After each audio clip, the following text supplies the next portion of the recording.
Welcome. We are so happy to see you again. This is Judge Angel's All Stars. And as usual, we've got great stars for you today. Have you heard of special awards for educators? Well, we've got a guest who received one, and she's going to share that experience with you.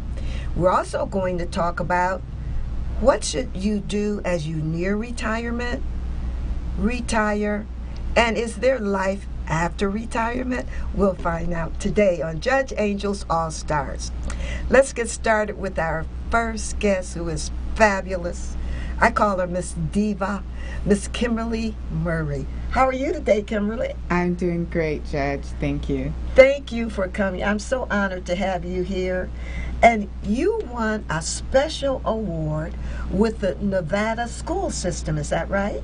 I did. I was presented a Heart of Education Award from this Rogers Foundation and the Smith Center, along with Clark County School District. Oh my God, that's so wonderful. And for those of you just coming to Vegas, getting ready to visit this great city, Smith Center is the heart of our cultural center. So that is a huge, I hate to use that word anymore, but that's a great honor. It is. It's a big honor. Kimberly, exactly what award did you receive? This award is given to educators who go outside the box, educators who spend countless hours doing things to make that special difference in the classroom, out of the classroom, in the community. So it's really about your heart. Oh, how beautiful. Now, this is the 2017 Heart of Education Award, is that right? That's correct. And you were the winner over all the applicants that applied. It starts with a big pool of about 18,000 teachers, and then they bring it down to about 900 finalists, and then they pick 20 winners, and I was lucky enough to be one of the 20 this year. Oh, how wonderful. We are so proud of you. We love our teachers. Thank you. Thank God for teachers. That's why we can read. Exactly. You guys give so much. That is so wonderful. Now, you started with an activity that was very different and unique. What was that? My first job as an educator, I taught early childhood, and they were 3 to 5 years old. And I struggled getting the days of the week. You know, we do months of the year, days of the week. I was singing songs. And every time I said, okay, what day is it today? They say Monday. I said, what will it be tomorrow? Monday. Every day was Monday for them. I said, I'm going to have to do something to help them remember the days of the week. And each day I came up with a theme. And the one that was the most popular was Wednesday.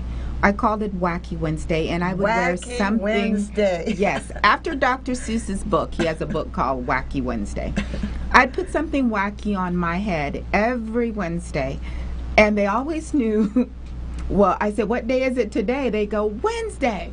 So we built on that, and that has been my staple. I have kept that going for the last 10 years. That every is Wednesday. So beautiful. I think we have some pictures of a couple of your hats that you wore on a Wednesday for Wacky Wednesday. Okay. But that is such a creative idea. Now, how did you introduce the hats to the students?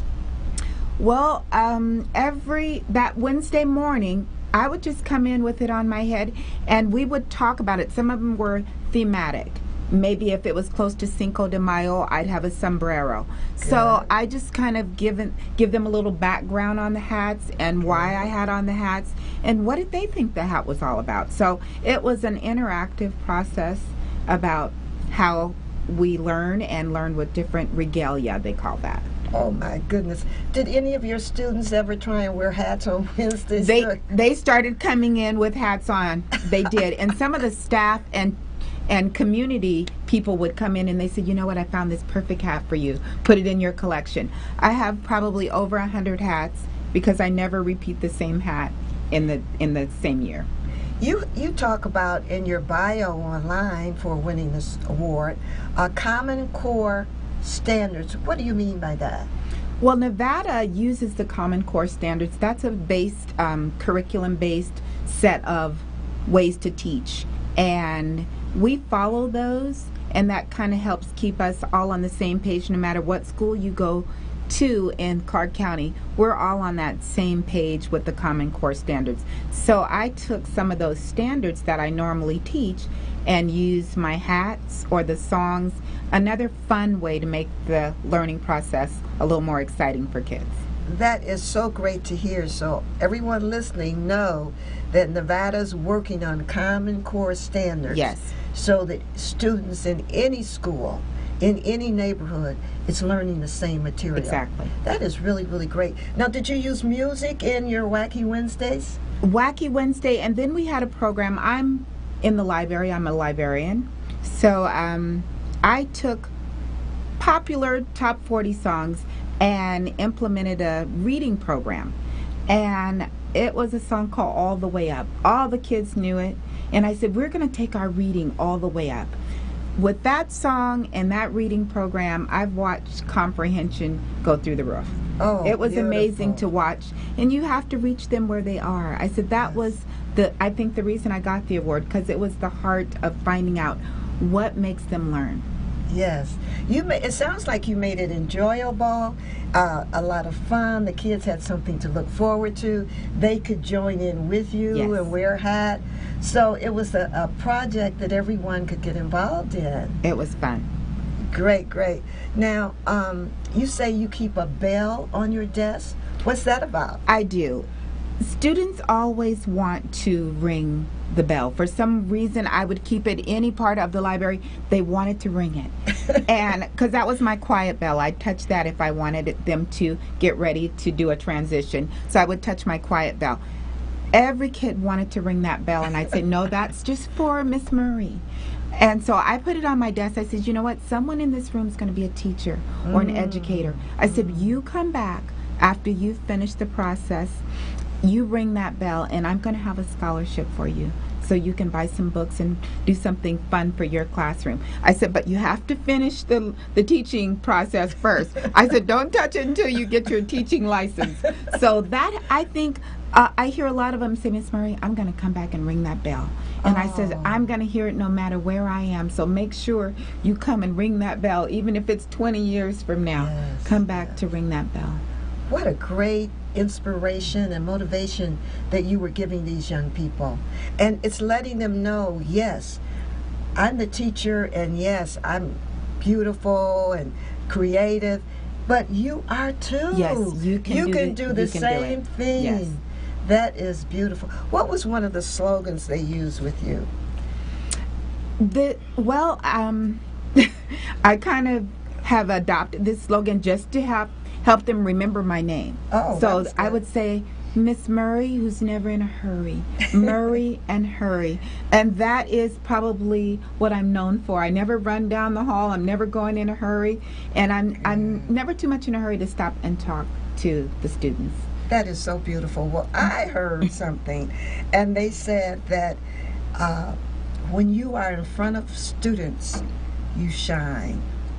Now, that's what was told. They said you just glow when you're in front of the students. I had a master librarian. Her name was Marcia Stafford, and she kind of motivated me to finish my education and become a teacher. She says, I watch you. When you get in front of the students, your light comes on. Oh, how beautiful. And so I says, okay, I'm going to keep going and finish. I got in the cohort program with the Clark County School District. That allowed me to stop my full-time job and go to UNLV full-time and still earn my same salary. I would not have made it through college without the cohort program at UNLV. You're going to have to tell us about that the next time you come. It sounds like other people should be involved with this. Well, I just want to thank a mutual friend of ours, Tony Hearns, for nominating you for this Heart of Education Award. And obviously, you deserve it. You're worthy. You've worked hard. And you shine when you're in front of students. So congratulations to you again for the 2017 Heart of Education Award. Yes. Bless you, and please come back and join us. I will. Thank you. You are just delightful. And this is our symbol. We put it together like that for your heart. For the heart of education. All right. I receive Thank it. you. Thank you so much for joining Judge Angel's All Stars. All right. See you next time. Okay.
Welcome to the Live. Johnny Stewart and Friends. Slithering Idiot Show. Our Yelling Bruce. Guy Dawson Show. 702 Rocks. Danny Vegas time.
Welcome back to Judge Angel's All Stars.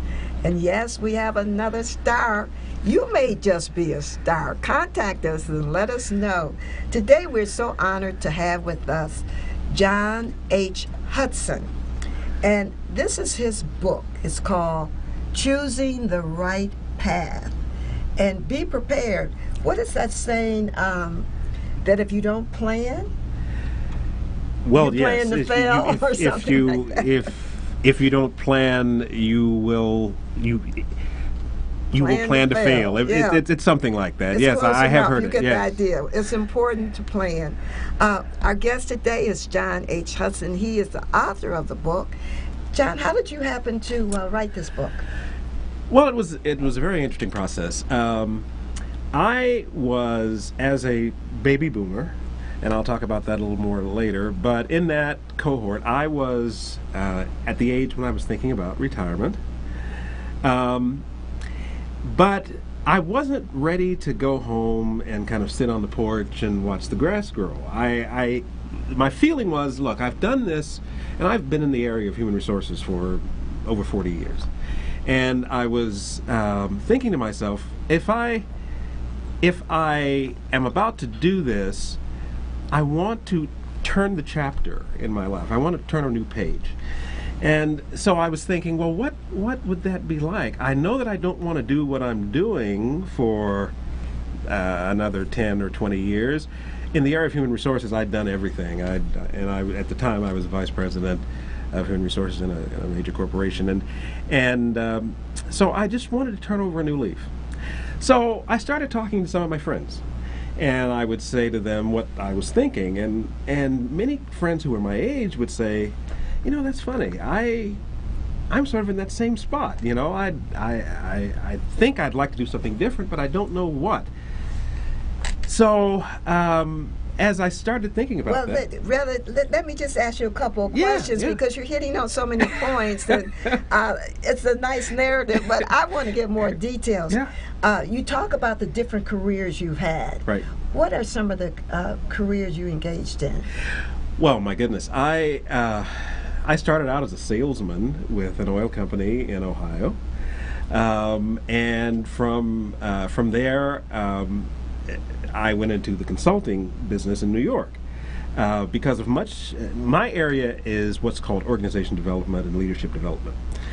And so leadership development. Right. And we're going to tap into that one. And I had done a lot in that area. And so as I was thinking about some of the people that I'd worked with within the organization, one individual that I'd worked with had come to me and said, look, I'd like to do some work in your company. I brought her in.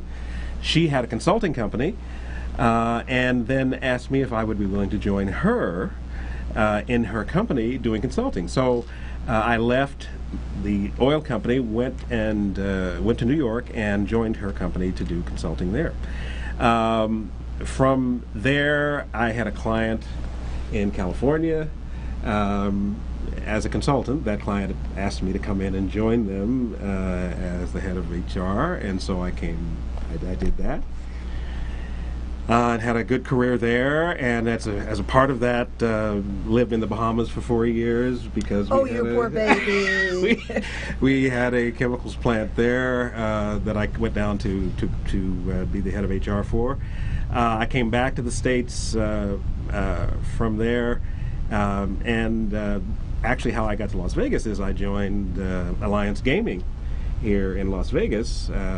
Now, what companies did they own? Because some people don't have that background. Alliance was the situation with Alliance is that it was a new company. It was a startup when I came, and the head of the company was a person. He was a banker in New York, actually, and he had hired a CEO who was a friend of mine. And so they had bought several entities to try to put together. The operations element of Bally Gaming was one of them. Okay, there we go. So that's something people can identify with. It was a part of Bally's Bally's was a part was of a their part of group. them, right? They bought these. So you were operations with the elements. big boys immediately. So you had all this yeah. great background. Right. And who did you target this book to? Well, initially it was targeted to me. Okay. Because I was, as I mentioned, going through that phase of trying to figure out what is it that I want to do next. And as I found out that more people were in the same box that I was, who were part of this baby boomer generation, which is an element of people who were 1946 to 1964, basically born in that The period. baby boomers are changing the world. They have changed it all the way through. I'm one of those people. We're such a large group. It's like we're a mass just moving through. Exactly. And everything is mowed down as we come through and change. That's who we are. And I like to say elevated because of us. Right. And so the real essence was for writing this book is that group is now moving out of the workforce. And as I talked to more and more people, I said, well, if this is how I'm feeling, and I'm finding that a lot of other people have this too, I'm going to try and do something in the form of a book that will help us all kind of make some better decisions, more informed decisions about what that next page, what that next chapter in our lives will be. Now, I have to ask you, because there's so many people watching you today and at a later date who have a book in them. How did you get started to write the book? It was in the mind, in the heart. How did you get that hand moving?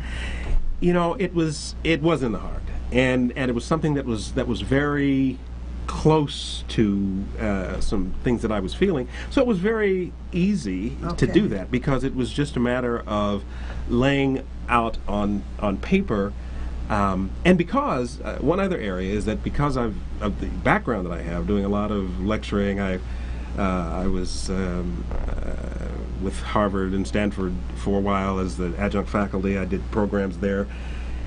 I'd done a lot of presentation, a lot of writing, and so it became sort of easy for me to do it because I had a message that I wanted to get out. Yeah, yes. Well, so what was your immediate plan? You're looking toward retirement. What was one of the first things you decided had to be done? Well, the one thing that I take people through, and even today I do a lot of coaching with executives and others, people who are thinking about retiring. And so one of the things that I had to do first is to really look at what is it that I really enjoy doing. What's this next page look like? And one of the things that I have people do is a very simple exercise, is to just take a piece of paper and put a line down the middle of the piece of paper. And on one side of that piece of paper, what I did was I listed those things that if I could design my day, how would I spend my time? What sort of things would I like to do? The things that I truly love. And then the other side of that paper, I listed those things that I wanted to avoid like the plague. Didn't want to get involved in those at all. And so as I did that, it helped me get more in touch with what I truly love. And what I love is I love to be with people. I love to be in a consulting kind of role, a teaching kind of role. And that helped sort of inform my choice of going forward. And that's what I have everybody do who works with me. The first thing is to really get in touch with what your real desires and needs are. The second thing that's really important is to decide the lifestyle in retirement that you want to have.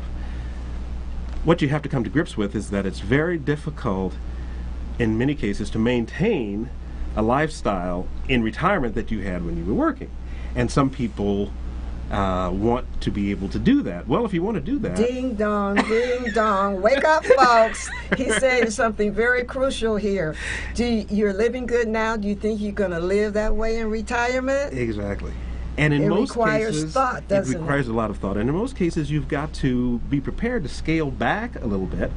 Some people are very fortunate. They've got good investments. They've done very well in the market and so forth, and can do that. Most people can't.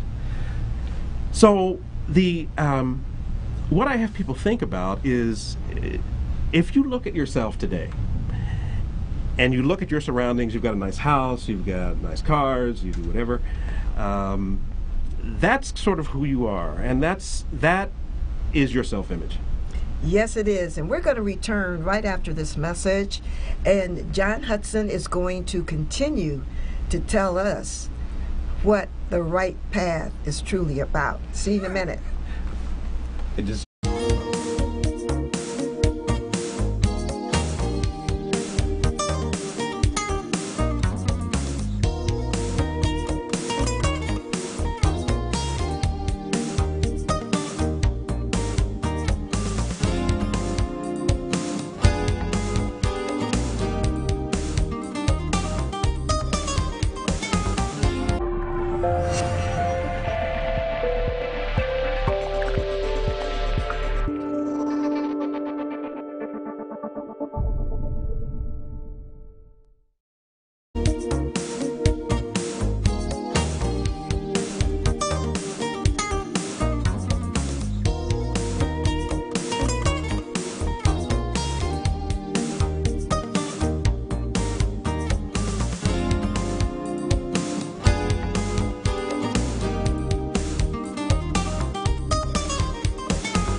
Welcome back. This is Judge Angel's All Stars, and we are honored to have with us today John Hudson and his book, Choosing the Right Path to Retirement and Success. John, before we took a break, you were talking about how it's important to look at one's financial state and perhaps plan on scaling back. What are some of the things a person could do to scale back their financial obligations?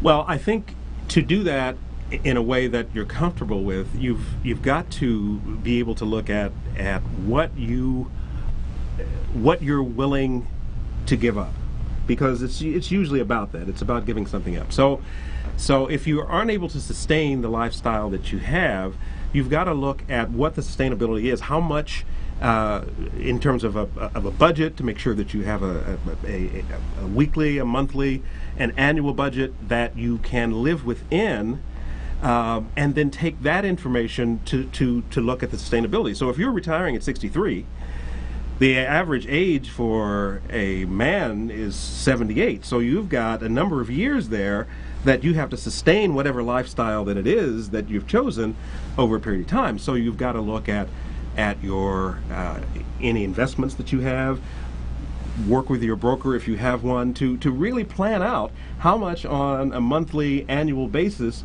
it's going to take to sustain the lifestyle that you have. And one of the things I can share is that, because I'm there, is I'm looking at, the days of going to a dealership, buying a brand new car. Exactly. Yeah. Over. Yeah. Now it's like, do you have any cars that are 3 years old? Really, it makes a big difference. It does. You might have that same car you want, but it's an older model. Do you really need all that space in your home, 8,000 square feet?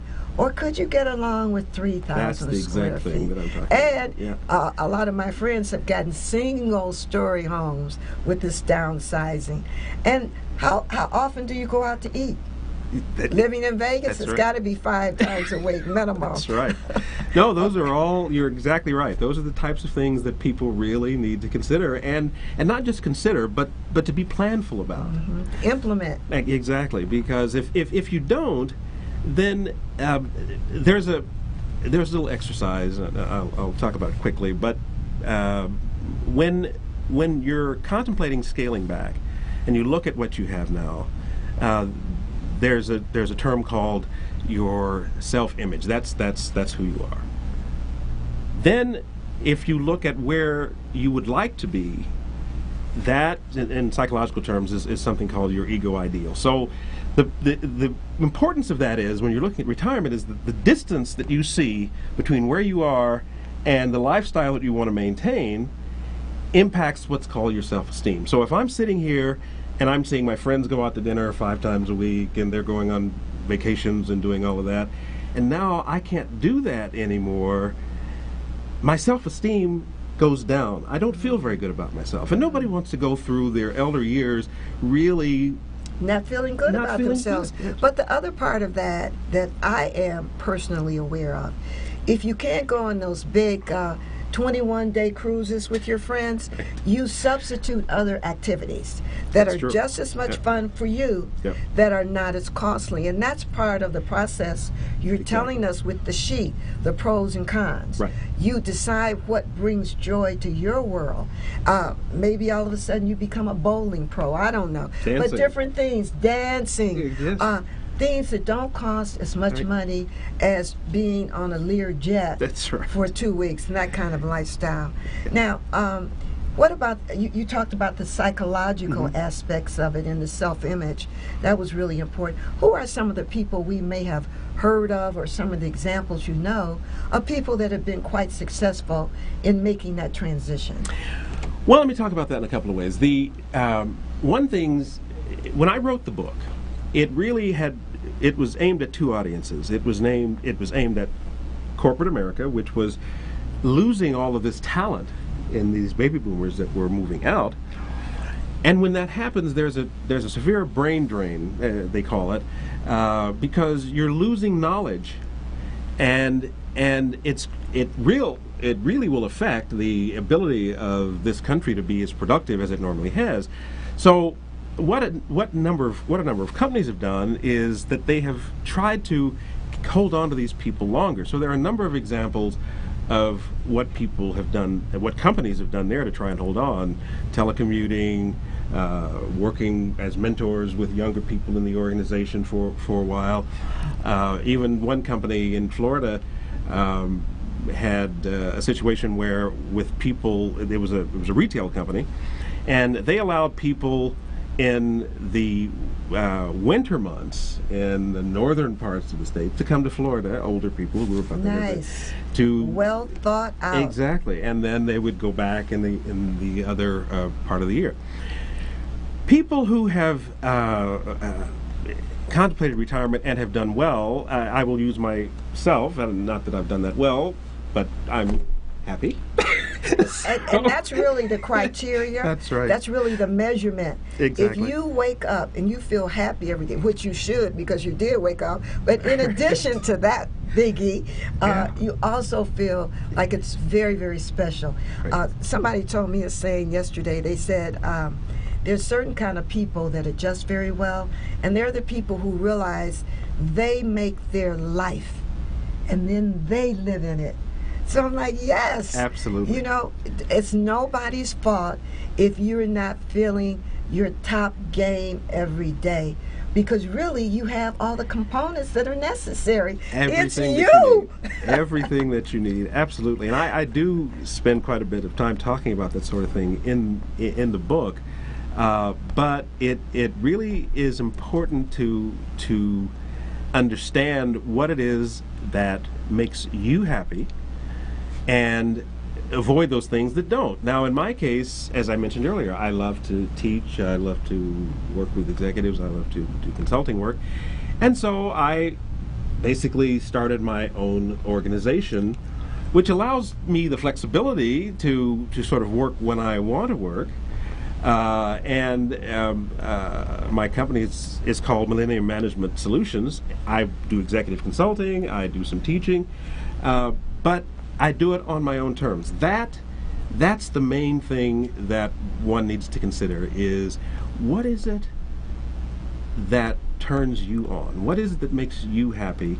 And then work out ways as you move toward retirement to facilitate that, so that you can spend more time. Because it's in that example that I use, you don't want to spend a lot of time, and Las Vegas is a real example of this.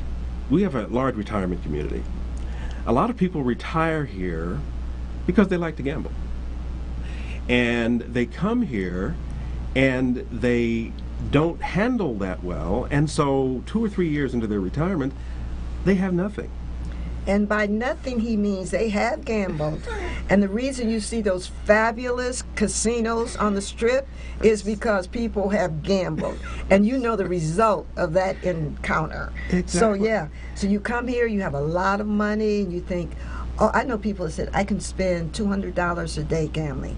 At $200, I'm quitting.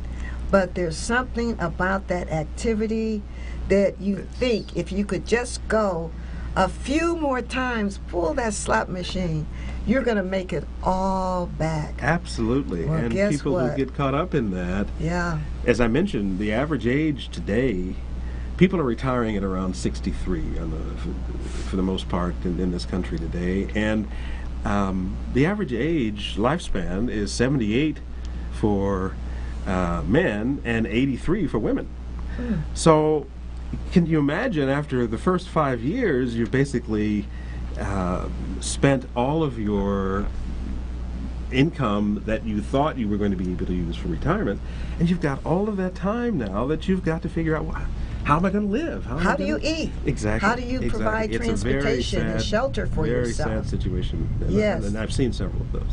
Well, it's very interesting because you brought up some good points. One, it says, if you do what you love, you'll never work again. Exactly. And I love that phrase. That's a great phrase. You know, just, Yeah. and I tell myself, you're not always the most attractive, you're not always the fastest, you're not necessarily the smartest, but guess what? If you love it, That's what's important. that's the end of that story, and it's called Absolutely. success. Absolutely. And it really works well. The other point you make that I think is so important about making that money last, if a person has an annuity or a 401 or some kind of savings program put aside, how and when do they get into taking bits of it? Because now they say if you're 60, that's like the old 40. Yeah. You know? Yeah. And it's so true. I met a lady, 80 years old, selling real estate. Fabulous. 3-inch heels, hair done all down her back and shoulders, little tiny waist, and had a walk on her like, I'm like, is she Mae West reincarnated?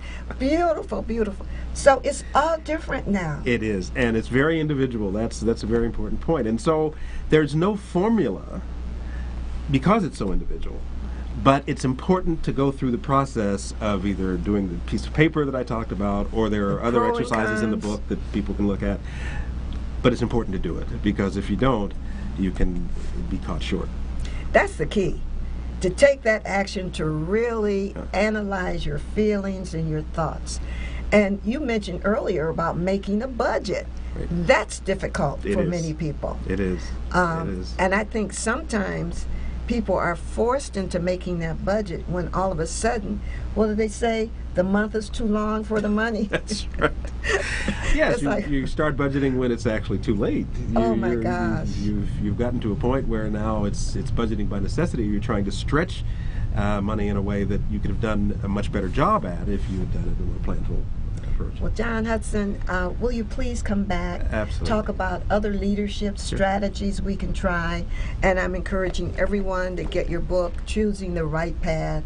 I know I've had the opportunity to go through it, and it's very helpful. I am actually going to make a budget. But it's good. It's painful, folks. I mean, I'm not going to kid you, but it gives you that vital feedback. So it's really is. wonderful.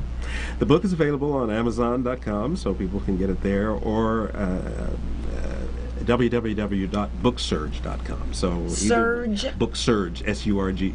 Okay, real good. We'll put that on our blog. Thank you so much, John Hudson. My pleasure. Thank you for having me. Oh, we're so honored. Thank you for coming. See you next time. All We'll be right. back, right? I will indeed. Okay, Thanks. good. Okay. Thank you.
Welcome to the Unlive. Johnny Stewart and Friends. Slithering Idiot Show. Yell and Bruce. Guy Dawson Show. 702 Rocks. Danny Vegas time.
Welcome to the Unlive. Johnny Stewart and Friends. Slithering Idiot Show. Yell and Bruce. Guy Dawson Show. 702 Rocks. Danny Vegas time.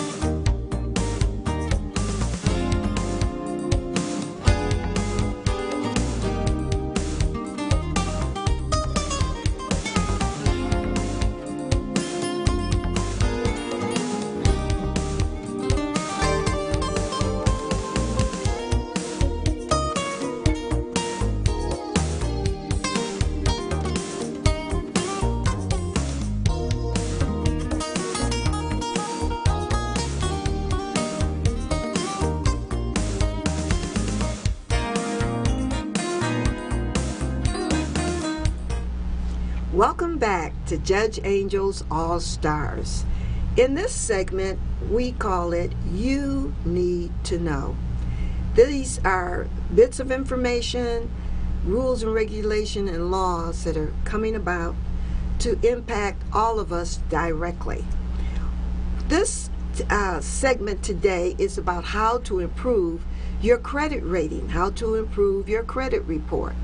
Well, there's a new law that becomes effective July the 1st, 2017. It's called the National Consumers Action Plan. It's very, very important, and it's for consumers. Thank goodness. Yes, we need to know this. You need to know. This plan, called the National Consumers Action Plan, starts July 1st, and what it's going to do is to exclude and remove civil judgments and about half of the tax liens that have been put on your credit report. Now, a civil judgment, it's like if you've had any kind of court case that there was a resolution and it was against you, it was a negative report. Well, these kinds of civil judgments and tax liens are going to be removed from your credit report. Now, this does not include criminal activities, as you can imagine. The three credit reporting agencies are Equifax, Experian, and TransUnion. You've heard of those three. And those three combine to give you what's called your FICO score, F-I-C-O. Your FICO score is a score that your banks, your credit union, your mortgage company, your insurance company, all of these companies, when you need a service or you need some help, the first thing they say, you want to buy a car, we have to see what your credit score is. So this law, this National Consumer Action Plan, is going to impact that credit score. Now, this means about 15 million people in the United States will have civil judgments and tax liens removed from their credit report. You could be one of those people. In the past, if you had a bankruptcy, a tax lien, or a civil judgment, it could drag down your credit report for at least, or at the maximum, for 7 years. And I say at least because even after 7 years, many of the credit reporting agencies were not removing this information from your credit report.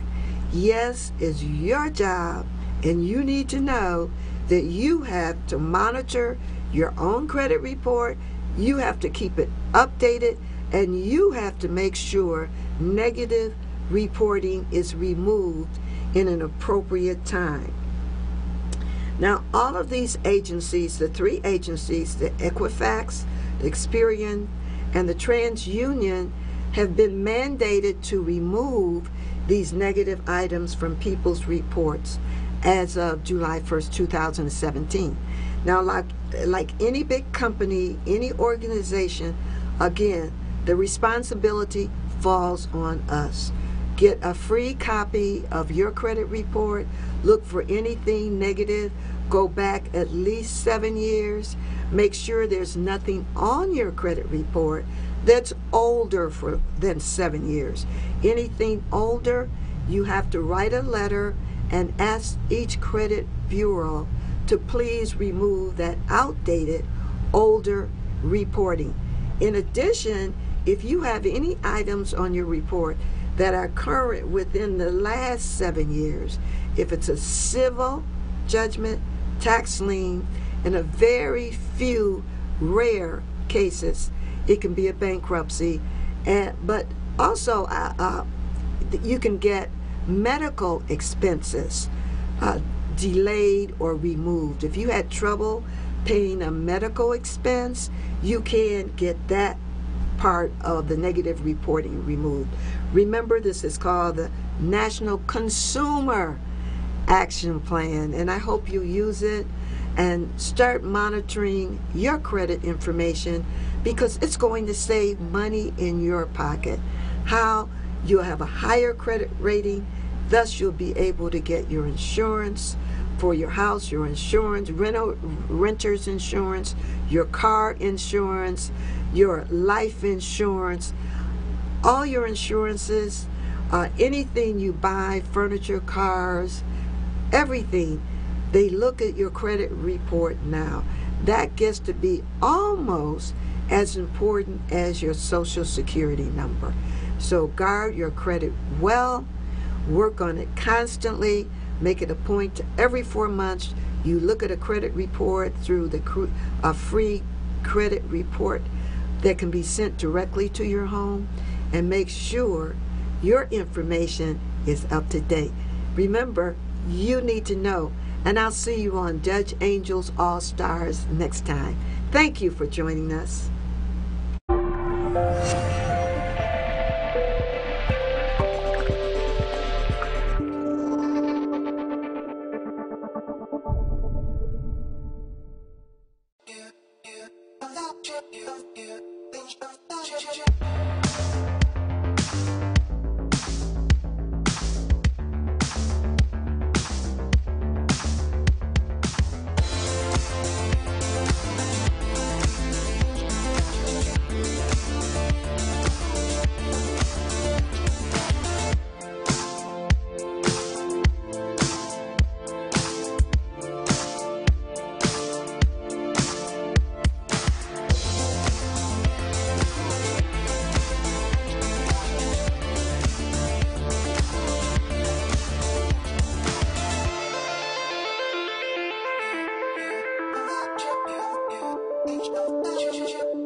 Welcome to the Untitled Johnny Stewart and Friends. Slithering Idiot Show.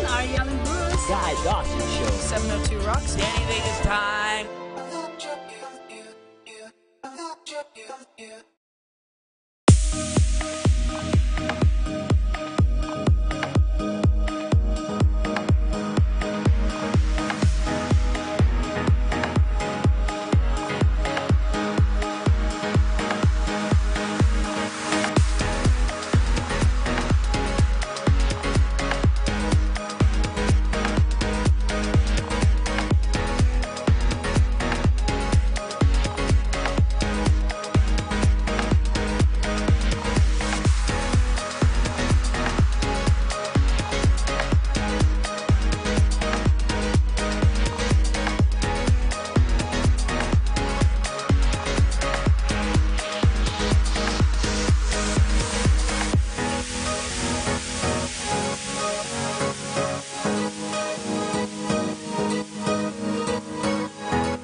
Welcome to the Untitled Johnny Stewart and Friends. Slithering Idiot Show. Yelling Bruce. Guy Dawson Show. 702 Roxy. Anything is time.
Welcome. This is Leading Las Vegas. I'm Danielle Ford of DanielleFord.com, where visibility makes a difference, and I'm here with Stacy Frazier.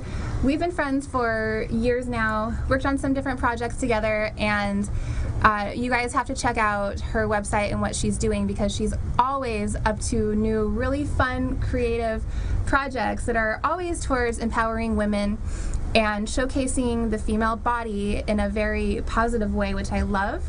But recently, she has launched a new project that I was just like, oh my gosh, when I saw it, and I had to ask you about it. I had so many questions I wanted to just like blow her up on Facebook about, but I decided I wanted to ask you so everybody can hear about it. So we're gonna jump into that in a second, but first, can you tell us a little bit more about what you do? You're the owner of Hot Shots, or yes. I think I say that wrong. Well, it's really Haute Shots, like okay. Haute Couture. Okay. But absolutely everybody says Hot Shots.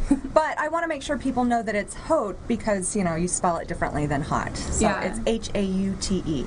Okay, cool. So when you guys go check it out, make sure you type it in the right way, regardless of how you actually say it. Yes. So your new project that you recently launched is called Bag Ladies. Yes. And it's so provocative. I know. And I'm obsessed with it. Can you tell us a little bit more? Also, I'm going to put links below, you guys, so you can check it out and find like my favorite pieces. But can you tell us a little bit more about like what made you decide to do that? Oh gosh. So, I mean, it's been building for a while as I age as a woman. I keep looking at this like it's the camera. That's okay. As I age as a woman, you know, I'm very introspective and I see changes with me and I see changes in society. And with online dating especially, it just brought so many things to the forefront for me that are a real concern, to the point where I began to feel like I was just a body and that everything else that's important about who I am as a person was completely erased or looked over. And I was thinking about this one day and I'm like, really, you know, that saying, just put a bag over it, is true. I could literally just have a bag over my head as long as my body is showing and it looks hot, and that's all that seems to really matter. I know that there are men out there that appreciate more, so I'm not you know, being a man hater or anything, because I love men. I want to be valued for more than my body. Yeah, I think you're right. It's kind of good to do that disclaimer because I'm the same way. I'm not like, oh, all men, this and that, but it's whether they do it like consciously or not. It's almost like they've been brought up to expect a woman to be a certain way. Yes. And then they feel disappointed if those needs that society has instilled on them are not met. And it really is not their fault. I mean, if you look at movies and television shows, I recently discovered there's something called the male gaze, and that's not gaze, but gaze, like you know, G-A-Z-E. Okay. And basically it's what we've all looked at in films and television our whole entire lives, and it's created by men for what they want to see in us, but not really who we are as people. So what is the male gaze? Okay, so well, imagine Playboy, for instance. It's where women really are more of an object than a subject. And I recently discovered this show called I Love Dick. I'm so happy I got to see that. You can say here, this is not on a network, we're good. I know. And I saw this and I thought there is something extremely different about this show, and I couldn't really understand what it was, so I looked up the creator, and she's the creator of Transparent on Amazon Prime, about the transgender father who... I need to take I'm going to mental note. Yes, no, you have to watch these two things specifically to see the female gaze in action. And it's an experiment because we're not really sure what the female gaze is. But Jill Soloway has a talk about it where she was speaking to filmmakers.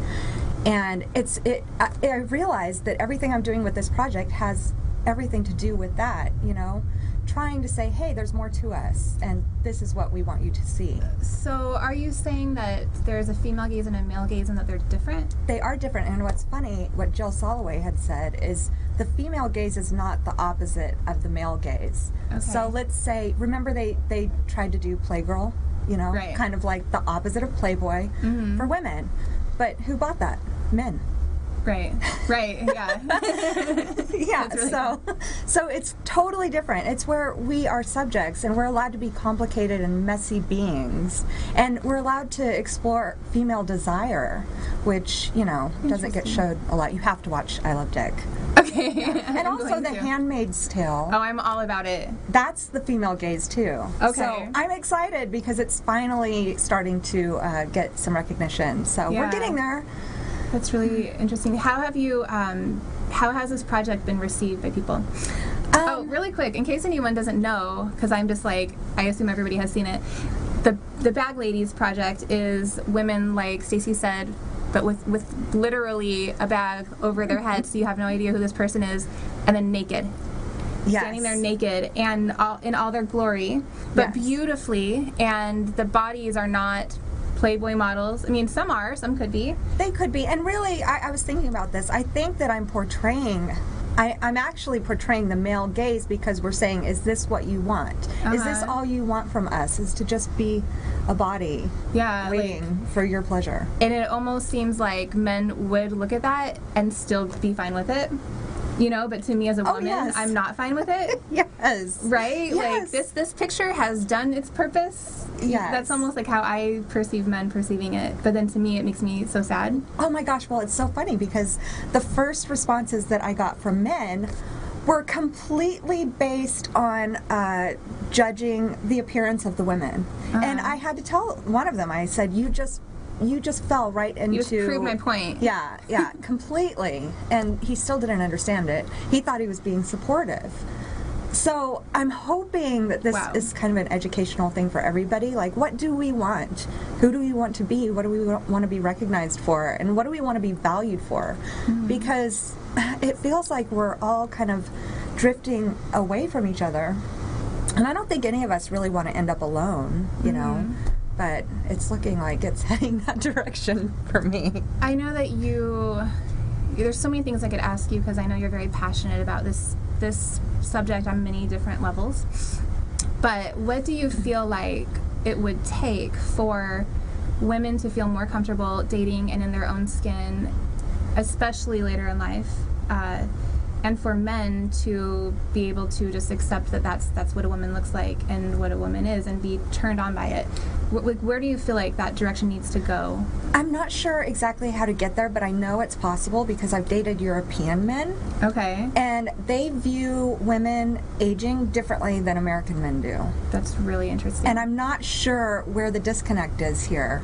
I feel like we're kind of more about instant gratification here, though, and that falls into being a little more shallow as well. Right. You know, the things we value are just different, and it has to do with money, appearance, and the people that we idolize versus... I don't know much about other cultures' media, but I feel like our media is just crap. Yes, it is. For women especially, And it's funny, I read studies about French women and how they have so much more sex than American women because they're being valued more. You know, they see the value in women as they age as, like, I don't know, I think they value intellect more than we do. So, I mean, intellect is sexy. I hope more people start to think that. Which is really, really interesting, because when I like to participate, especially in Facebook conversations, and I see it from guys a lot. They'll comment something like, women, what is it that you look for in a man? And you see these women that are like, sense of humor, have to carry on a conversation, have to be smart, and then when it's flipped, it's like, oh, she has to be this height or under this height or have this type of hair or whatever, and its intellect is never like one of those things. Right. And you can see that when you're experiencing online dating. It's insane. And you can see guys, like if you watch one particular guy's profile, he'll keep lowering his age and lowering his age and lowering his age because he obviously, well, he's not interested in women his own age and wants to date younger. And the things he lists kind of prove that too. Like I remember there was one, all he put on his profile was sex and music. You know, so really, that's shallow. He's not really looking for much of anything except sex and music. Okay. can't really base a relationship upon that. That might be something to go explore, but wow, okay. Yeah. So I don't know. And I also, okay, so with the Bag Lady series, I'm kind of dividing it up into different topics. I have one on online dating, which is called Piece of Meat. Okay. And those are provocative headlines. And I'm not, I mean, am I a provocative person? I guess I am, Yeah. but I definitely don't want to turn anybody off to these things. But I think it's necessary because that's how you feel, like a piece of meat. Yeah. Like you're just sitting there ready for somebody to send you a dick pic, you know? Yeah. No, oh my God. I opened my Snapchat and I'm like, okay, I have 10 new messages. What percentage of these are going to be dick pics? Like, let's see. Oh my gosh. And then I always say something like, congratulations, I've just submitted you into my girlfriend's library of worst dick pics on Snapchat or something. Oh no. You win. Yeah, no, it's crazy. Just the fact that I don't know if men think women want to see it. Like that's what we want to see. That's what I can. Yes. Okay. So there was another conversation that I stumbled on from somebody on Facebook, a guy who was saying, you know, if you're posting provocative images of yourself on Facebook to the women, that you should expect that men are going to send you dick pics because they cannot control themselves. What? And I thought, wow, we could go so many places with that one, but no, that's not okay. That is not okay. The act of pulling out your pants, opening the camera on your phone, getting the correct angle, snapping a picture, and then uploading it is not an impulsive reaction. I don't think they consider angles too much when I think of some that I've seen. I feel like we need like something in comparison, like a remote control or like this is not working for you. I'm almost like I'm a photographer. I almost want to just give them tips on how to photograph it or themselves. I feel like on my dating profile. That could go viral. Like Yeah. a blog like that. Like here's the correct way to do a dick pic. Yeah. Proper lighting. Oh my Make sure the gosh. shadows. Yes, please do us all a favor. If you're going to do it, please follow these 5 quick tips and Yes. steps. Oh But my gosh. There's also one like porn star, you know. I mean, people are learning to have sex based on porn, and that's all from the male perspective. Yes. So I feel like women are getting kind of a raw deal out of that, but And obviously it's all very young women, you know, and so I think that's incredibly important, and one of the reasons why we feel the way we do with aging and men not appreciating it, because male directors are choosing what men see as sexy and Yes. sexual, and they're brainwashed. You know, it's like even in other cultures, like in African tribes, sexy is completely different. In fact, it's, you know, they even put the chains on their neck to stretch their neck out. It's just, I think it's very important for people to realize that what you find as sexy has been taught to you from your childhoods and from the media and society. exactly. Yeah, and you don't really have, and women too, you know, women have been taught, and have you like thought about this? There is kind of the reverse with the men. Women are taught like men should be tall. It's like, what do you look for in a man? Tall, dark, and handsome. And I it's so funny because I just had this conversation with Kat, my makeup artist, before I came over here. She put some lashes on. But anyway, we were talking about height. Like, it's only an issue, I think, for me, if the personality isn't matching. You know what I mean? Like, I don't know, it somehow compensates a little bit, and that's something I have to look into, you know, my own perceptions. Why do I think that? Or there's like, I've dated men who are shorter than me, and I don't care, but I do care that they're sensitive about it, and that then they're insecure about it, and it makes me feel too tall. Right. That's what I told her also. That Right. the only times it's been an issue for me has been when they made constant comments about it. Yeah. You know, it makes you feel uncomfortable. So, but it's because they're experiencing the same thing we are, just in different ways, you know? So that's probably a good way to relate it to men, of how we feel about everything else. Right. Yes, they could maybe get it that way. That's interesting. Yeah. This has been really eye-opening. I'm going to check out both of those things that you mentioned. I'm really excited about it. You guys, thank you so much for tuning in. Obviously, Stacy is just a wealth of information and ideas, and just I can't wait to see all the creative projects that come out of your brain in You could the do future. it, by the way. You could be in it if you want. Let's don't say that. We'll talk about it later. We'll see. But so they can find you at Shots.com, and you're also on Instagram is where you do most of your social media for your business. Yes, well, also my Facebook business page too, but people seem to enjoy the Instagram one. Just so visual and everything. And you guys check out that project. Check out Stacy. She's an amazing boudoir photographer here in Vegas, and all of her images are just mind-blowing, but to me especially this new project was just like so just provocative and inspiring and much needed. Thank you so much for being on the show. Thank you for having me. This has been another episode of Leading Las Vegas, and we'll see you in the next one. Bye, guys. Welcome to another episode of Leading Las Vegas. I'm Danielle Ford of DanielleFord.com, where visibility makes a difference, and I'm here today with a longtime friend and amazing blogger, Allison Stagg. Hi. She has a hilarious blog that you guys need to check out. She discusses dating in Vegas or unsuccessfully dating in Las Vegas. And it's very much a comic relief as well as eye-opening to a lot of the things that women, especially women in their 30s, go through when looking for a potential partner here in the city of Sin. So, Allie, can you tell us a little bit more about your blog and specifically like what made you want to start documenting your dating life? Yeah, I've been single for over 2 years, and so I've been dating, and at the end of December I had a horrible date where I got walked out on after 7 seconds, and... So, hold on. Did you, talk to this person beforehand? Yeah, we had been in contact for several months, and I kind of stopped responding because I was kind of seeing my ex again for a few months, and so when I was doing that I kind of cut off all communication with any guys that I had met online.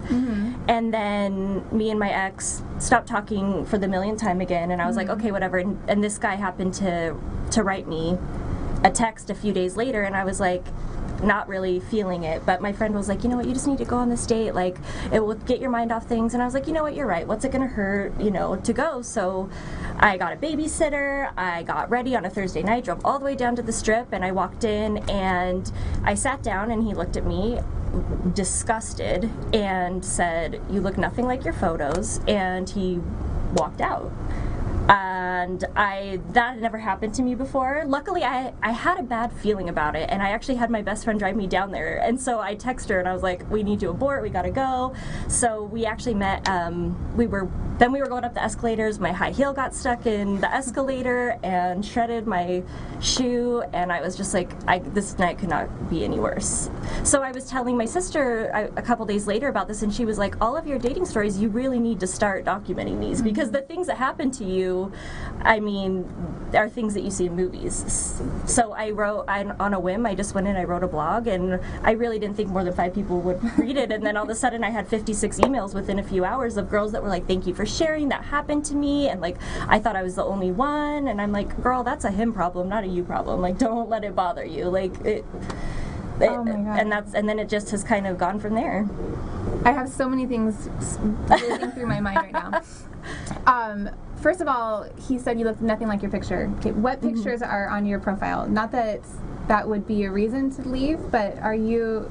I feel like I did a good job of representing who I am. I'm in my 30s. I'm not 21 years old anymore. I had full body shots. I had bathing suit shots, no makeup shots. And then I did have my head shots for my business and things like that. But I mean, I felt like they were good.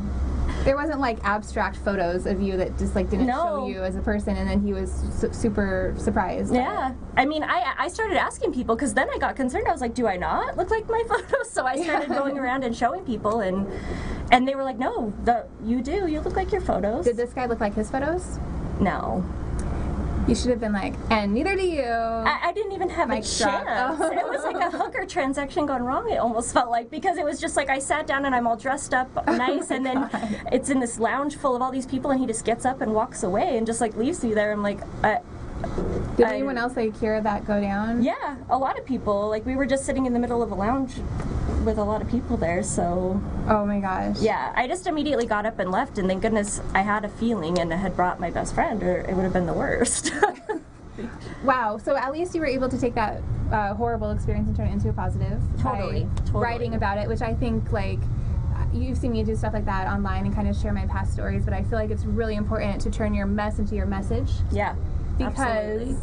you didn't realize how many people were going through the same thing until you put it out there and they were like, relatable. And that was just one incident. Like, it turns out a lot of things that I've gone through, like breakups and, you know, romantic victories and heartache, like all these things that I've gone through, other people have gone through, obviously. And it's really cool when I write about things and people write me and say, like, you know, how did you get through this heartbreak? Like, I'm going through that right now. And it really, I feel their pain because I've been there. And for me to be able to be like, you know, I can't make anything to magically go away, but, you know, these are things I did that helped me move on from that. So it's really cool. You guys have to check out Allie's new videos. So, you know, I do a lot of video, and you've recently started doing video, but we were, backstory, we went to high school together, and we were in theater together. We were in a bunch of musicals together. We were. So we both kind of have that, I don't think that ever leaves you. You're always kind of like, where can I perform? Yeah. Is it here? Yeah.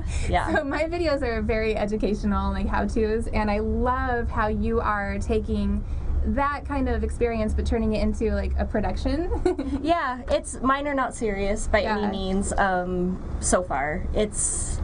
But it is a little serious. Like the real thoughts that you have while on a date. Yeah. Yeah, and that's it's just hilarious. So you guys, when you check out her blog, make sure you scroll down, look through for some of those videos because they are seriously hilarious. Like, she's just great. So what do you think, like, is the problem with men coming to meet a woman who's in her 30s? Like, I was recently having a discussion with someone else about that, and it feels almost like you said, I'm not a 21-year-old cocktail waitress. Like, they expect you to be, even though they know you're not. So, like, what is happening there? And another thing I've found is a lot of men, especially male friends that are single, always complaining that there's no good girls in Vegas. Have you seen people post things like that or say that to you? I'm constantly like, you guys, there are good women in Vegas. You're just looking in the wrong spots. Like, are you looking at bars and clubs? And do you what are your standards that you're looking for? Are you looking for a woman who meets professional and personal and emotional type of maturity level standards, or is that not important to you at all? Right? Like, have you seen any of that?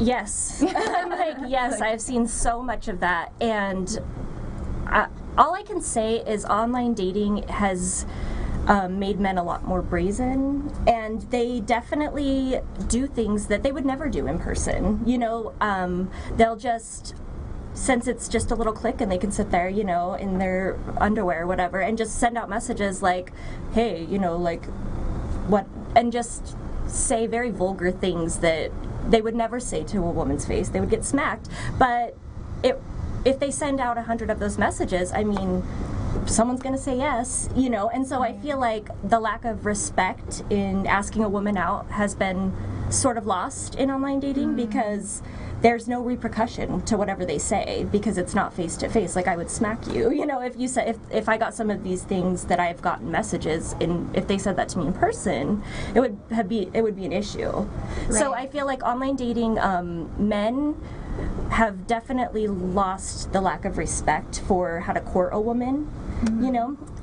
But then on the other hand, online dating is so convenient. I mean, I'm a single mother, I have 2 kids, I'm busy, I work, go to school, so for me to have that a click away, to be able to filter through instead of sitting at a bar and waiting for guys to approach you, or, you know, guys being too shy to approach you, or going on blind dates and getting ready and, like, not knowing anything about this person. Right. Yep. Yeah. So I know you've had a lot of bad and funny experiences, but you're still on there. You're still online dating. So have you had good experiences that just didn't work out? I mean, is there? I have. Yeah. Hope for online? Yeah. I have. I have had more bad dates than good dates. What would you like give like a ratio? Ratio? I would say 75% bad dates and 25% good dates. Okay, so it's worth a shot. Or I'll have. But I also, in the 75%, like, I might have an okay date, but then they do something after that I'm just like, whoa, like, that's... Oh, like a message later, or they say something stupid. Yeah, okay. And I'm just like, okay, whoa, never mind. Send a dick pic. Yeah, unsolicited dick pic, yeah, whatever it is. just go crazy, like show up at your house, like when you never gave them your address. I mean, just a lot of weird things have happened. But yeah, I've had a lot of good dates with, there are some gentlemen out there, but it just didn't work out. It wasn't mutual. But even if I walked in and they weren't what I expected, I was still polite and I still sat there and we went through the date because I'm an adult and that's what we do. I definitely didn't say no thank you and walk out. Yeah. Why is it that men feel like it's okay to do that to somebody? Like, I see men, the way they act or things they say, and even in public when they shout, I'm like, who raised you? I'm like, did your mom raise you like that? They have bad manners. I don't know what else to say. Just some of them have really bad manners in general. Wow. Yeah. So where do you think your blog and your dating life will be taking you in the next couple of years? I know it's tough. Being a single mom of 2 and just doing like literally anything for yourself, let alone dating and rolling the dice on who you're going to meet. What are your future plans for dating or blogging? Obviously, you need more content for your blog. Yeah, I know. I actually think about that. I'm like, oh my gosh, what if I meet someone and I start dating them? So actually what I did was after I wrote my blog, the entry that started my blog, I actually went back 2 years to when I started dating. And so now I've like kind of progressed and I'm going through my dates one by one. And then I throw in other content because people will ask me questions or they'll be like, what are your thoughts on marriage? Or what do you think makes good companionship? So I address other things in there too of my personal experience because I have experienced a lot. I've been the crazy girlfriend that pressures for marriage and that wants to move in and blah blah blah, and I'm like, why did I do that? Now that I'm older and I can reflect back, like I can look at my mistakes and be like, learn from me, learn from the mistakes I've done, or learn from the immature things I've done, or because you don't want to make those same mistakes. So totally. I'm just kind of taking it where it leads me right now. I'm going in order and I write about questions that I get in from my different readers, and who knows, I get a lot of people that ask me that. They're like, are you going to write a book? And I don't know. I mean, I'm just taking it day by day, and as long as they keep reading, I'm going to keep writing. So do you feel like there is a good pool of men out there? And the men that you've met, are they mostly locals or are they tourists? Because I feel like there's a prejudgment of the women in Vegas, and that's based on like who you see on the strip. And then men see a woman who's like, you were born here, right? I was born in Idaho, but I was raised here. But yeah, so are like from here are not the same way as the women that have come here to be part of the Vegas industry. Right. And all of the guys I've had bad dates with have been transplants. They're not from here. So okay, so that's what I was asking. Yeah. Like, what is the dating pool of men that you're like are like trying to fit into this mold of being like a good person for you to date? It's not great. I don't. All the guys that I've had bad dates with were not raised here. They didn't grow up here, so they're not from Vegas. Okay. So, I mean, I really just think that it's luck of the draw. It doesn't really matter where you're from or how you were raised, because I'm sure some of these men were raised just fine, but for some reason they think that it's okay to act a certain way, or they're going to push their limits or their buttons. So I just think in Vegas, since it is such a melting pot, it's just, you gotta keep kissing the frogs until you can find the prince. I have so many theories about that I've had for a long time, and I haven't been in the dating scene for a long time. Right. So, and I haven't been in the dating scene since online dating. Well, or like I don't know if you dating. want to. No, I know. I'm so happy. I don't ever want to. But like when I hear these horror stories, I'm like, thank God. Like I don't even think I had an iPhone like when I started dating the person I'm with. So like Tinder wasn't an option. But in general, something about Vegas that I might be completely off base. This might be my prejudgments. I don't know. But I really feel like the people who come here later in life, and they're attracted to Vegas in some way that has something to do with like fakeness and an image of like being someone cool. Unless they're coming here, because we do have a really cool like tech scene and like a lot of innovative stuff. Unless they're coming here for that, men and women alike are not coming here for the wrong reasons, and then they get put into like our pool of friends, dating partners, business associates, and they're extremely unreliable. I agree with you 150%. It's like they might be in their 30s, but they're trying to live like they're 21. Right. I mean, but I had a fake ID when I was 16, so by the time I was actually 21, like I was over the Vegas scene. I grew up here. Like I've been surrounded in it. I mean, we never come to the Strip unless maybe we're going to try a new restaurant. It's like everything that people think that Vegas is, locals are like, no thanks. Like, we don't go out and gamble unless people come into town and it's for fun usually. You know, like, just things. I bet, like, men, if you're like, let's go on a date, are they down to, like, go laser tagging, or do they want to go do, like, the club scene or a lounge on the strip? I want to go laser tagging. I know, I'm like, paintball, laser tag. And, like, if someone picked that, usually it's dinner. Usually it's dinner or drinks. If they ask me for coffee, I'm always kind of like, I'm not even worth, like, dinner. Like, right. You know, for me as a woman, when guys are like, hey, want to grab coffee? One, I don't drink coffee. And two, I'm just like, all I'm worth is a $5 coffee and 30 minutes of your time. It's like an interview to see if you actually would want to spend the money to take me on a date. But you should be like, are you trying to hire me for your business or date me? Because these are two different things. Yeah, I can never tell, so. Okay. Well, thank you so much, Allie, for coming on and sharing your experiences so honestly. I know that so many of our viewers can relate to that, and I love living vicariously through you. Knock on wood. I don't want to do it. And like, maybe someday I'll meet somebody, but for now it makes for good storytelling for sure. Yeah, and I know I have a lot of friends that are in the same boat, and I know that you're not alone. And you guys, if you are single and you want to put an end to her blog forever, check her out. It's like a How I Met Your Mother type of thing, you know? Yeah, I love it. Check her out at swipedout.wordpress.com and swipedout.lv on social media. Thank you guys so much for watching. I hope you enjoyed this episode. I know I did. Again, this is Allison Stagg. I'm Danielle Ford, and this has been another episode of Leading Las Vegas. Bye. ¿Qué tal, amigos de Las Vegas? Les saluda Graciela Chagoyán aquí en el show de Somos Emprendedores. Bienvenidos a este programa. Pues hoy vamos a hablar acerca de lo que es ser emprendedor. Porque bueno, cada persona puede tener un concepto diferente acerca de lo que es ser emprendedor, pero en la actualidad esta palabra está de moda, se escucha muy nice, se escucha muy cool ser emprendedor y bueno, se maneja mucho esta palabra o esta forma de trabajo, de negocio, como algo que es acerca de éxito, es acerca de alcanzar logros, alcanzar metas, tener cosas, tener una casa más grande, tener más dinero, tener un carro del año, tener todas esas cosas materiales. Y por una parte, eso es muy importante.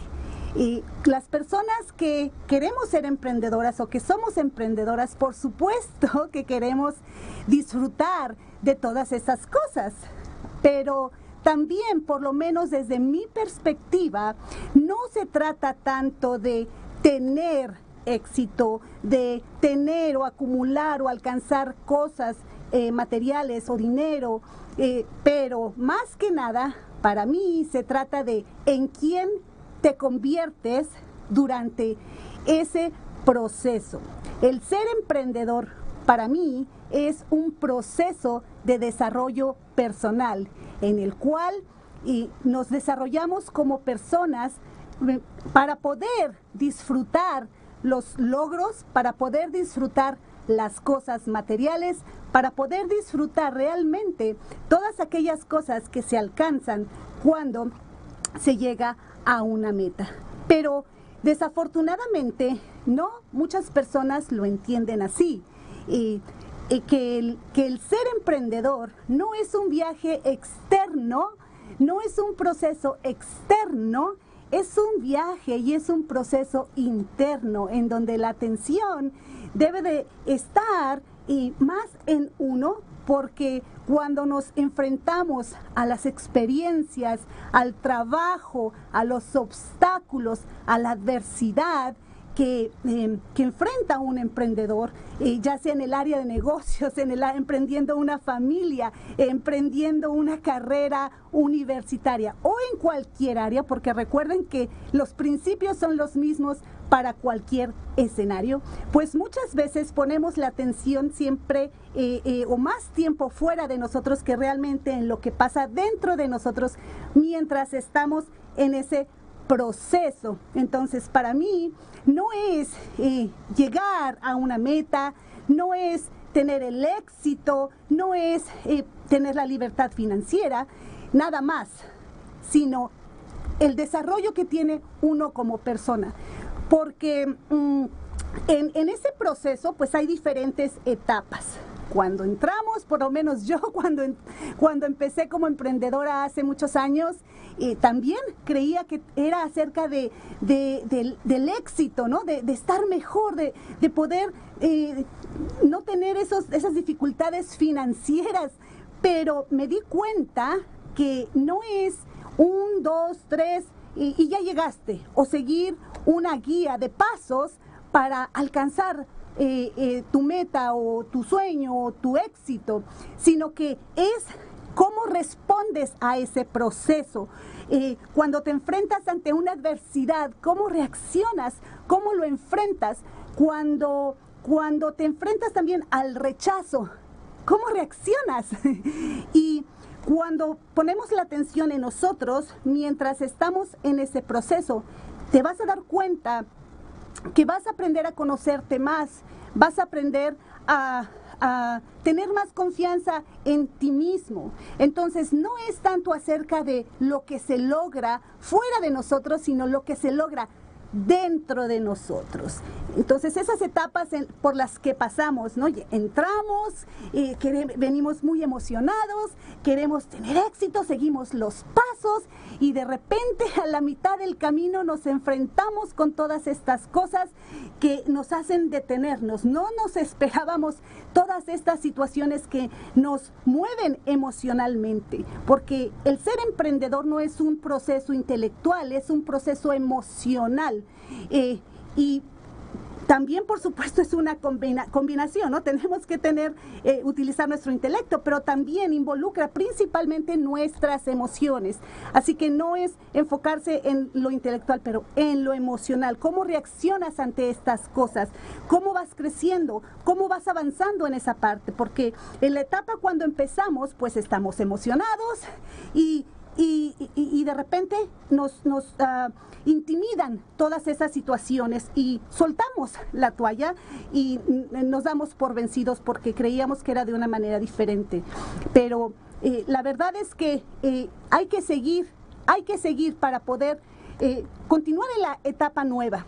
Muchas veces también estamos alcanzando metas y empezamos a tener actitudes arrogantes y pensamos que como nosotros ya estamos en cierto nivel o que ya estamos aprendiendo cosas nuevas, vemos a otras personas como menos a nosotros. Y ahí te puedes dar cuenta que tu crecimiento personal pues no está todavía avanzando hacia donde tiene que ser, porque la verdad es que entre más exitoso es uno fuera, es porque es más exitoso uno dentro, donde podemos ver a las personas o nos podemos ver reflejados en las personas. Yo estuve en esa posición, yo recuerdo cuando también pensaba de esa manera, yo te recuerdo también cuando me daba miedo hacer las cosas. Entonces, después pasa esa etapa. A unos les toma más tiempo que a otros, pero finalmente llega la etapa en donde te das cuenta que ser arrogante y ver a los demás por...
Welcome to the Sports Circus. I am your host and ringmaster, Sal Tuzzolino, and we've got Alicia Thompson, our WNBA champion correspondent for all the lady sports and everything else. She's with us. Today's her big birthday, and I think she's 23 today. So we want to extend a big happy birthday to you. And Thank you. And to all of our listening audience on our regular Monday through Friday, actually 6 days a week show, whether it's in Las Vegas or Los Angeles, in Honolulu, Hawaii, Phoenix, Arizona, the lower Midwest, covering 8 states there, all the way up to Buffalo and Toronto. We are absolutely exploding. This show is carried in 35 markets now. We started in just one market in the Las Vegas Valley on a really crappy time slot, and now the show is rolling. So great news. Great news. And Alicia, it's always a pleasure to have you with us. So today's show is brought to you by the American Business Trust Company, specializing in startup consulting, sales and marketing, corporate strategy, and investment capital. Visit them online at abtrustco.com or call 657-600-1876 for all your business needs. Okay, now that we're done with that, Alicia, we have something a little bit, I think it's common, but it's very troubling. A lot of professional athletes run into the situation where they make a pile of money and they rely on financial advisors that are a referral from this person to that person or whomever, right? These things happen on a regular basis and some bad decisions are made. Wouldn't you agree? Yes. I'm sure you know people that have been in this situation. I know people that have had monies mismanaged for them.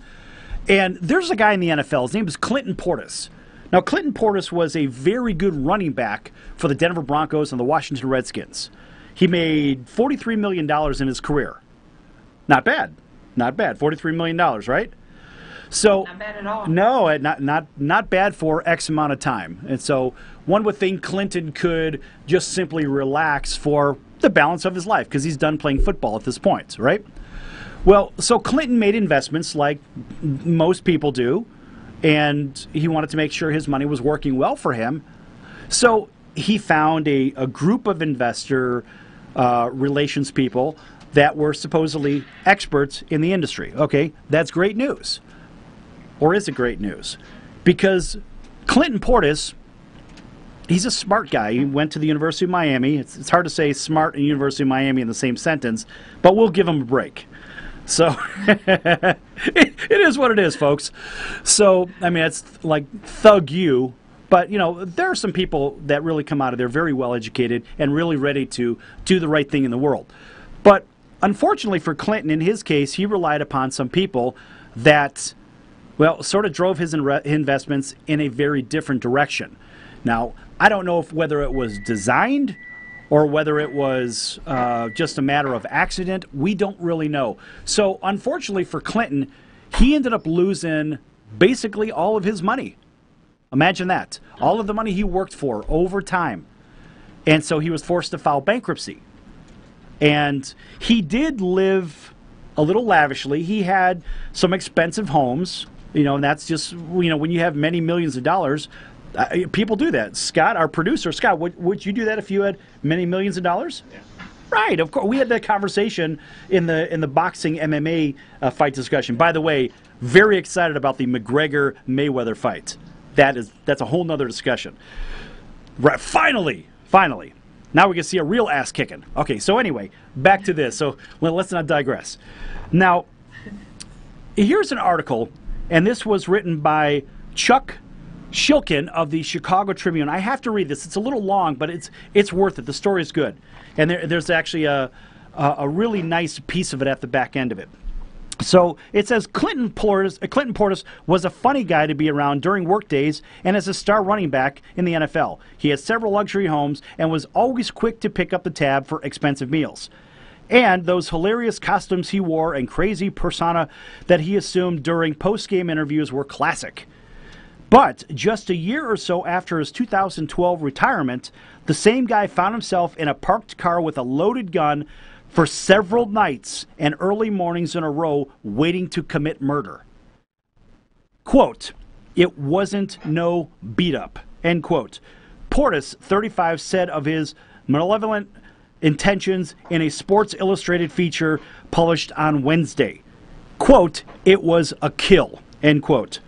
Portis lived a lavish lifestyle during his NFL days, but former Denver Broncos and Washington Redskins player was also making wise investments with his money, so he thought. Instead, he had trusted his money to people he should not have and ended up losing almost all of it. 2 of his homes were sold at a loss and a condo was liquidated. When he filed for bankruptcy protection in 2015, Portis had only $150 left in the bank. That's it. And he owed over $1 million in child support, gambling debts, red flag, gambling debts, and delinquent taxes. People who scammed Clinton Portis were no longer allowed to work in the financial industry, but Portis didn't know or didn't think that that was punishment enough. Quote, "No jail time, no nothing," Portis said. Living happily ever after. That was those people looking after his money. So in 2013, he decided to take matters into his own hands. A close friend actually talked some sense into him, and it says, but if he had found who he had been looking for before that, Portis told Sports Illustrated, quote, "We'd probably be doing this interview from prison," end quote. Portis now lives in a 2-bedroom apartment in Northern Virginia and supports himself through broadcasting and work appearances. This is the nice part of the story. He's eligible to receive benefits from the NFL's concussion settlement. He's had 10 of them. 10 concussions. Now, we did a show on concussion protocol. Very scary stuff. So, but he doesn't want to go under extra tests because he's probably scared to find out exactly what is wrong with him. A lot of players have the same problem. Quote, "I'm scared," end quote, said Portis, who says he suffered more than 10 concussions during his playing days and now deals with occasional lapse in memory. Quote, "I'm really scared of the results," end quote. Portis has made 3 trips to Haiti in recent years to help provide food, water, and clothing for disaster victims. His foundation provides for an annual holiday feast for the poor in Washington, D.C., and also he makes regular appearances at city schools to read and speak to children. Quote, "I spend more time in the public eye than I did getting to know who I was," says Clinton Portis. "I'm just learning about me right now." So here's a guy that he's a good guy. He's good to the community. He trusted some people, Alicia, to drive his investments, and a lot of pro athletes do that. And frankly, a lot of investors across America and across the globe do the same thing. They trust the people on Wall Street only to have the money essentially stolen from them to one capacity or another, whether it's through a real estate transaction, a stock transaction, a mutual fund. It doesn't matter. At the end of the day, people lose money, and other people broker the deals just so they can make commission. Alicia, how do you feel about this?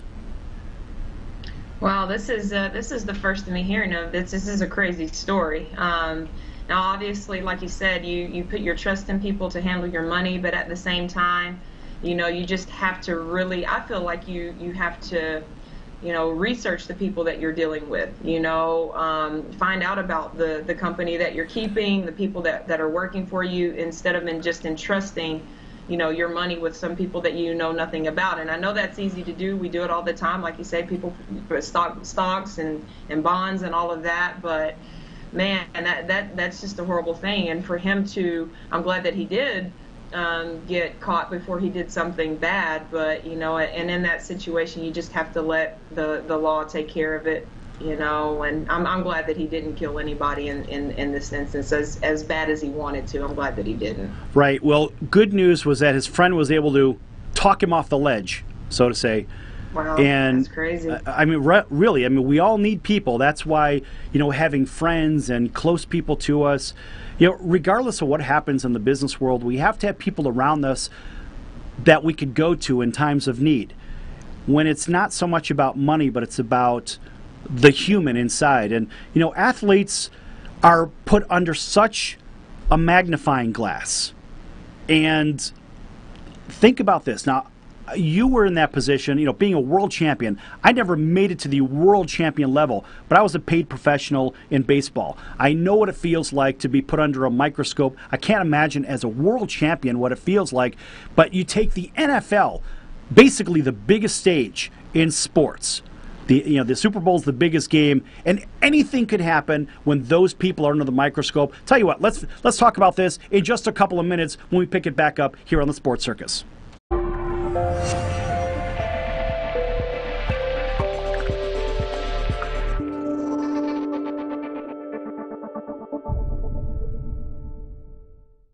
Are you a small business owner or pursuing the dream of starting your own company? Do you know where to start or how to grow that existing business? The American Business Trust Company has the answers you need. The American Business Trust Company can help you with startup capital, business strategy, sales and marketing, and establishing your company with a physical location or on the internet. You decide. You bring the idea, the American Business Trust Company can help with the rest. For a free evaluation, you may visit them online at abtrustco.com. That's ABTRUSTCO.com, or call them at 657-600-1876. That's the American Business Trust Company, 657-600-1876. Call them today. They can help your business right away.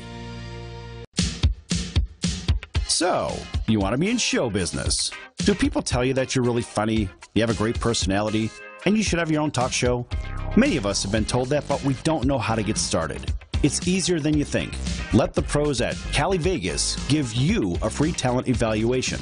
Call 949-445-1119 and learn how quickly you can create, produce, and host your very own talk show. Imagine not having to sit in traffic every day, commuting back and forth to the same old boring job. Get started in television or radio today with your free talent evaluation from Cali Vegas. Call 949-445-1119 or visit them online at calivegas.com. Make your dream come true today and create your new career and learn how to become a television or radio star with the help of Cali Vegas. 949-445-1119. Call now. Do you have any questions about legal issues? Have you ever been stopped by a police officer and issued a ticket that you're scared to deal with? Have you ever been in trouble with the law and don't know what to do? Do you have a will or power of attorney question? Is your home being foreclosed upon and you don't know where to turn? Maybe you were given a contract that you don't understand. For freedom and a worry-free solution, call for Legal Shield today at 213-245-1305. It's that simple. You will have access to high-quality law firms that will fight for you for less than $1 a day. Peace of mind is just a call away. That's for Legal Shield. Call 213-245-1305 or visit us at nocourt.us. It's justice for all and not justice for some.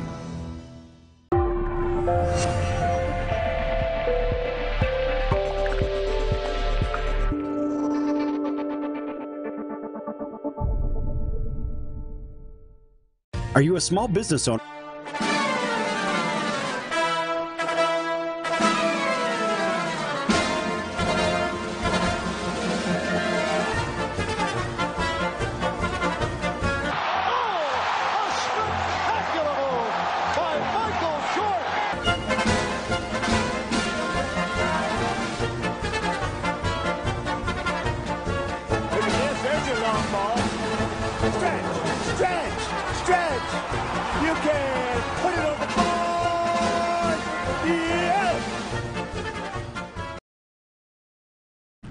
Welcome back to segment 2 of the Sports Circus. This segment is brought to you by Legal Shield, giving you protection for less than $1 a day whenever you need it. You never know. Maybe you like to talk on the phone and drive, text and drive. Maybe you've got a heavy foot. When's the last time you drove? Now, Alicia, I got to tell you this. When's the last time you drove down the freeway or highway or expressway, wherever you're at in America or around the world, and you did not exceed the speed limit? Come on, most people do it. Right? So for less than $1 a day, you can have your prepaid legal team right at your side. It's well worth it. Give them a call at 213-245-1305. That's the folks at Legal Shield, 213-245-1305, or go to nocourt.us. What a great URL, nocourt.us. I mean, how could you forget that one? Seriously. So we certainly like nocourt.us. All right.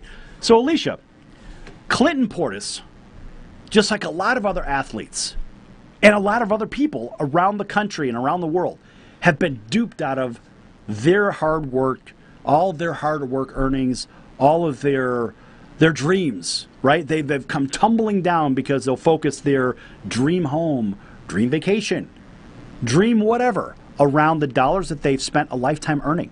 Now, Clinton Portis only has, think about this, whether you're in the NBA, the WNBA, the NFL, Major League Baseball, the NHL, whatever, you have a window to work within. That's it. When you're on the court or on the field, right? My window was this, right? His window was this. Your window, it was your window. At the end of the day, right, at the end of the day, it's how do we manage our monies? And Clinton thought he was doing the right thing. And good for him for taking the high road and not causing any mayhem in the world. Because this is the guy that sets an example, especially coming from the University of Miami. I mean, this is an anomaly because they don't produce people with great attitudes when they've been burnt on something because they want that revenge, right? It is what it is, right? And we saw what happened with Ray Lewis. Right, exactly. I think Ray Lewis went there. Anyway, the point is, so Clinton Portis is an example. I'm going to try to get Clinton on the regular radio show that airs over the NBC Sports affiliates in Los Angeles and in Phoenix, also in Memphis, in New York, and also in Las Vegas on 670 The Score, and Time Warner Cable over in Honolulu. So, folks, we're literally all over the place, but this is a story that needs to go beyond just an article written from the Chicago Tribune, and good for them for writing a good article on Clinton Portis. But I would like to bring Clinton on it. I take it back to when we talked many shows ago about these athletes having some type of mentorship or something when they come into the league, right. Because the NFL, they you have, how many cases have you heard where they're beating on their wives or their girlfriends, or they're in a club and they get into an altercation at a club and a gun comes out. These NFL players, these NBA players, and the ones that are especially in the spotlight for this, I feel like if they have some type of mentorship, financial advising when they come into the league, along with classes and how to deal with situations, because they're professional athletes. They're already targeted. So if you walk into a nightclub with your entourage, I can guarantee you if someone knows that you're making $60 million a year, they're already planning something to try to get in your pocket. Right. They might purposely start a fight because they know that you're going to punch right. them and then they're going to get paid $25 million.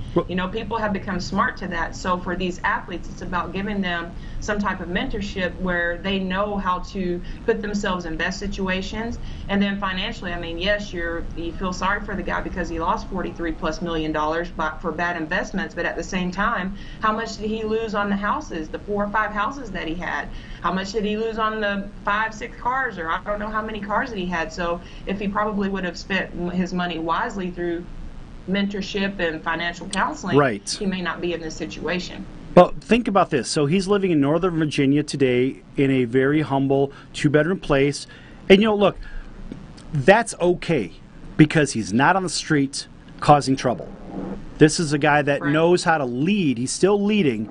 And luckily, he had good people around him to lead him in the positive direction instead of doing something bad. So he's doing something productive. I like that. He's an educated guy. And there are people that take that for granted. So imagine yourself in his position. Imagine the different options that are available. And what I mean by this is the investment options. So there are 2 individuals that I know that are from the NBA specifically that have very good programs for for prospective, current, and post players, right? And they run investment groups. And I've been a part of this group now for quite some time. I'm not an NBA guy, but I'm on the business side. I was brought in for that. That's how I know a lot of these guys from basketball and pick your favorite sport. All right? So, and I've sat in these, and I've been a part of these. There's $1 billion in the room. But it's all about relationships and background checks, and you're in there because you belong in there, not because you're going to take someone to the cleaners. Yeah. Well, first off, I don't even have to imagine being there. I can guarantee you every WNBA player knows where this guy is at because we don't get paid millions of dollars. We have to go overseas and work in the off season. So for us, it is, as a professional athlete, to be in his situation. You have female athletes that are in this situation year round, day to day, throughout their professional careers. So I'm glad that he's able to keep his feet up under him, and obviously he's made a name for himself, so it's not going to be the end for him. It's just a matter of where he wants to take it from here. Right. Well, and he was a good leader on the field, and he's obviously leading now off the field. And with the 10-odd concussions that he has, I mean, there is so much concussion protocol attention. Now, listen to this. The NFL, just a couple of weeks ago, settled 2 of the concussion protocol lawsuits. And you know what I find interesting about this? Now, think about this. Now, when you played, pick your favorite team, whether it was the Liberty or the Storm or whatnot, or the Fever. All right, so for all those that don't know, again, this is Alicia Thompson, WNBA champion, Seattle Storm. We've had big ring, your championship banner on the screen. Exactly, you should be wearing it today. But we've given you the spotlight, and we want people to know your background. It's very relevant for this discussion and other discussions, because being in the spotlight and not necessarily making a bunch of money, which is a whole nother discussion. We've gone through this one. The WNBA is literally 40 years behind the NBA today in the way their structure is. I mean, 40 years ago, those players were also working regular jobs in the off season, right? Same thing in baseball. Right. Even 30 years ago, players were working another job in the off season. They didn't make that much money. But the little bit of money you have, you've got to protect it. You've got to be smart. You're an educated woman. You're a Hall of Famer on top of it. Congratulations on that. Thank you. Right? Thank you. And you're also, you have some aesthetic interest too. I see you have a painting behind you with a saxophone. Looks like a little jazz painting, right, on the stool. I see a trumpet there. Yes. Tell me a little bit about that. Yes. Well, I love music. I was a trombone player in high school. Many don't know that I was a 2-time state soloist in trombone, and 2-time state quartet player, or part of a quartet group. So, yes, love music, and learned how to play the piano when I was young, and still like to dibble and dabble in that occasionally. I haven't picked up my keyboard in a while, but I do like to play music. So you went from dibbling and dabbling to dribbling. Yeah. And you were a shot putter. All at the same time. And you were a shot putter and a discus thrower. Yeah, I was all over the place. I was a basketball player, then I went to track, and then I was in marching band, and then I was, student council and National Honor Society, because my mom, it was very important to make good grades in my household. So I wasn't the athlete that was just into sports. I had to be into my studies too, which is good. Well, you were certainly a standout. I'll tell you, there are so many people that could look up to you for what you've done across the board. Maybe we'll talk about that for a few minutes on the other side, because you're so diversified, and of course it is your big day, so happy birthday. All right, thank you very much. We'll pick this up in just a couple of minutes right here at the Sports Circus. See you in a minute.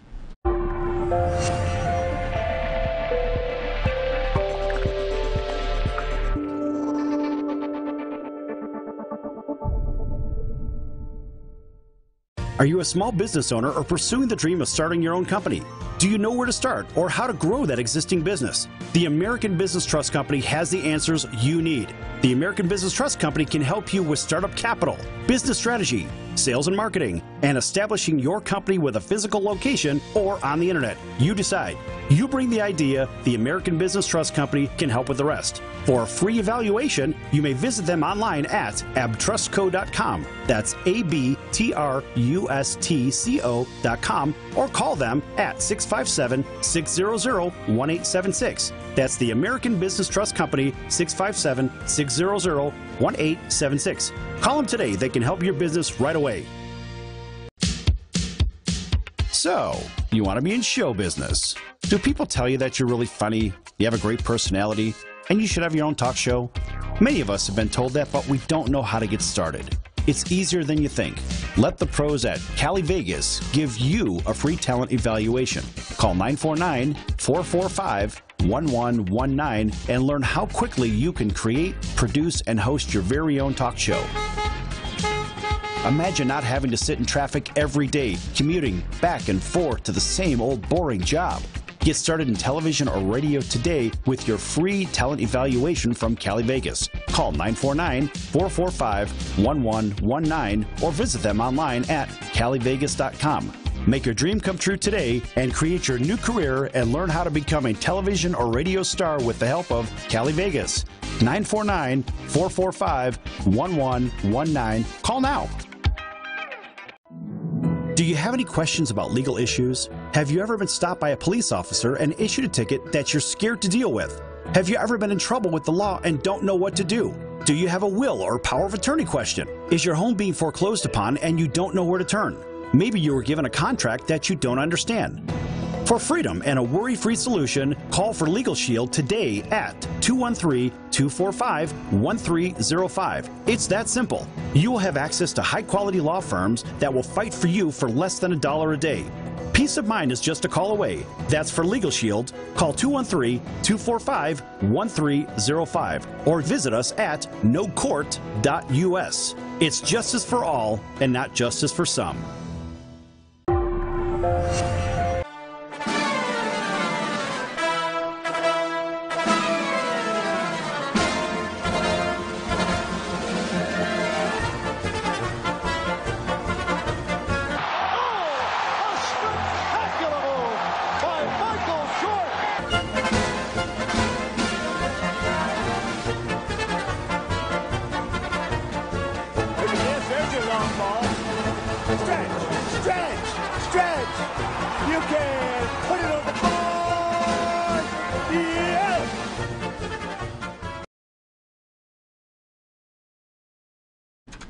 Welcome back to the Sports Circus. This segment is brought to you by the Social Register of Las Vegas, the only private business networking organization in Las Vegas, bringing decision makers together for over 23 years. Give them a call at 702-256-0123 or visit them online at socialregister.com. Really good people over there. Ask for Claire or Mary Grace. Fantastic people. So, I am your ringmaster and host, Sal Tozzolino. And we have the birthday girl, our WNBA champion analyst extraordinaire, Alicia Thompson. We'll give you big congratulations. All right. Thank you. So let's shift into. Oh wait, hold on. We were finishing up a little something on you. You were talking about your ridiculous credentials from the marching band, which I love the marching band. It's one of my favorite things in all of collegiate sports and collegiate events. Period. What could be better than the marching band, right? So I love the marching band, which you played. Which instrument? The trombone, or which one did you play? I played the trombone. You played the trombone. Of course you did, right? You played the trombone, and then you were in track and field. You threw the shot put, you threw the discus in the off season from basketball. You were an honor student. What else? What else is left? Honor Society, right? Really, is there anything else? What haven't you done? Yeah. What haven't you done? I tried to do it all. I would have played tennis, but I was just a little bit too busy for that. But I was actually a pretty good tennis player because I taught myself how to play. I used to go to the court and play by myself against the wall, and so I was pretty decent according to the tennis coach. Well, so really, if you were on that track, you would probably be beating Serena Williams at this point, right? You could say probably, it. Yeah, of course you could say it. Probably. I mean, come on, you're a Hall of Famer. If you're a Hall of Famer in anything, you can be a Hall of Famer in something else, right? Yeah. All it is just wearing a new hat, and God knows That's right. I've got my share of hats, and right here we're pushing our network affiliates, and that's what we do, right? So I'll tell you what, let's shift into the NBA, because of course Big hat, by the way, too. It's big. No, it's just a Yeah, big head. It's a huge head. That's what it is. I knew that's where you were going with it.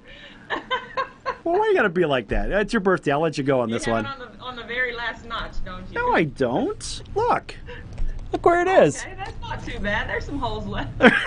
There's 3 holes in there. Come on. And it's quite loose. I could probably tie it on to one more. Get out of here. Okay. Thanks. Okay.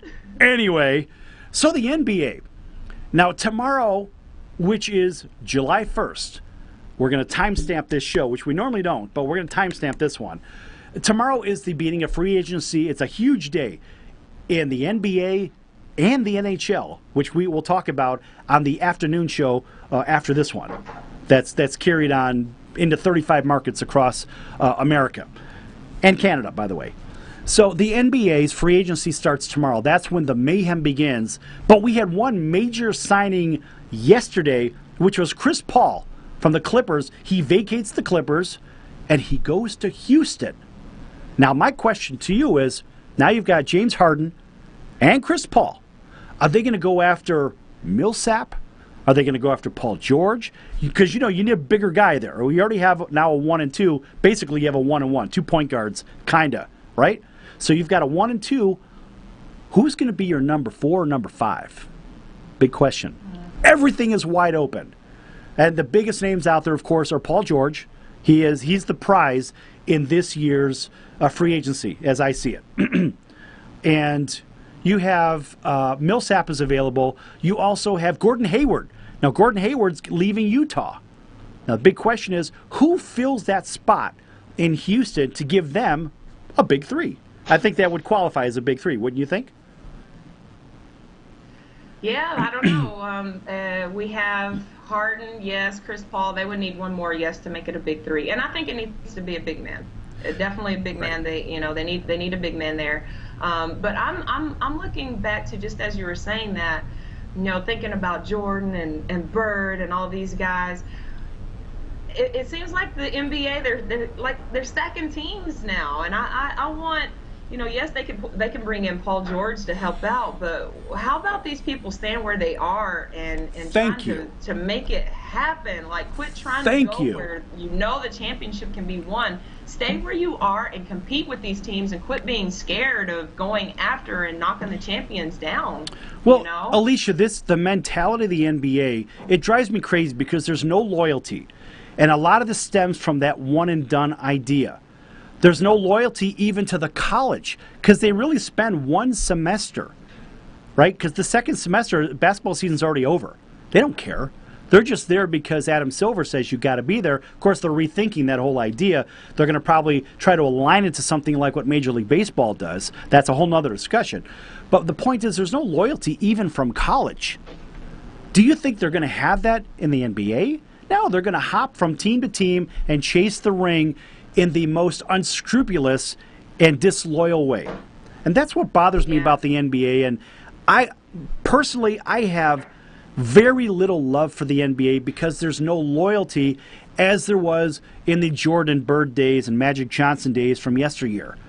It makes the game boring, and it makes it what's the word? It makes it like you're gonna know what's going. It makes it predictable. It makes, every year what team is gonna win based on what they have on their roster, and like you said, chasing the ring.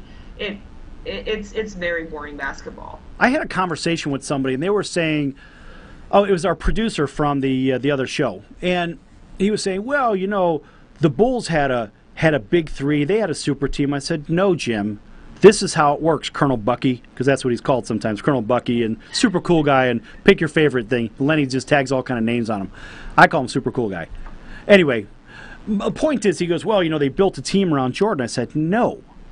They didn't build the team to go out and acquire players. If you look at how the Bulls were built, Doug Collins had Jordan drafted in 1994, right? 1994, Jordan's first card was the Fleer Update card. I have that basketball card, okay? So Scottie Pippen was drafted a couple of years later. Jordan was by himself. I mean, he had Artis Gilmore on his team, from 100 years ago, on Orlando Woolridge. So I'm dating myself, folks. So then they brought in John Paxson was brought in. He was brought into the team, drafted again. He was a drafted player. So what I'm trying to say is the Bulls drafted their way through. Now they did acquire Bill Cartwright. Bill Cartwright. If you've ever heard him, that's how he speaks. My name is Bill Cartwright. Oh yeah. Right, and he Bill had Cartwright and that lovely shot. Oh, that. Oh my gosh. Oh yeah. It's the ugliest shot I've ever seen in my life.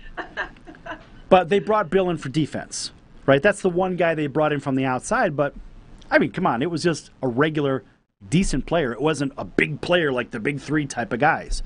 But the Bulls suffered for years, and they finally broke through with the 90-91 season. And after the players had been together, Scottie and Michael were already together, for 4.5, 5 years before they finally made it to the finals and won. They couldn't get past the Detroit Pistons. Remember that back-to-back Piston team with Lane Beer and Isaiah Thomas and Joe Dumars and Rick Mahorn. That was a nasty team. Dennis Rodman. That was a Vinny the Microwave, right? Very nasty team there. Very nasty team, and you had to earn your stripes. But the Bulls team, in the same way with the Celtics and with the Lakers, these teams the pieces were added through the draft over time. They didn't go out and get those players. Then people say, well, what about the Bulls on their second three-peat? Okay, so they added Dennis Rodman. Dennis Rodman was a rebounding guy because Cartwright was old. He had to retire. So you had to get a guy in there. They were good role players. That's all he was. People say, yeah. Horace Grant was drafted. Good role players. They had a bench. Well, they had their three. Yeah, it was Michael and Scotty, but and Horace Grant was drafted from Grant was drafted in from Clemson as well. So they didn't just go out and buy players. They went and groomed their players. And the NBA today doesn't even know what that means. And now the Lakers are going to try to do that with Lonzo Ball, which I don't think that's going to be a reality because they're going to try to bring in other players to support him. Instead of being a rebuilding team, it's LA. They've got, 16 NBA winners, NBA championships. They certainly want to win right away, but you've got to rebuild this team. If you want to be a great team, you can't just go out and buy a great team and sustain greatness because there's no loyalty to the NBA in the first place. So in the last 5 seconds, I'll tell you what, let's not even go there because this is a conversation for the next segment here. And Alicia, we'll let you pick that up and your thoughts on the other side here at the Sports Circus. See you in a minute.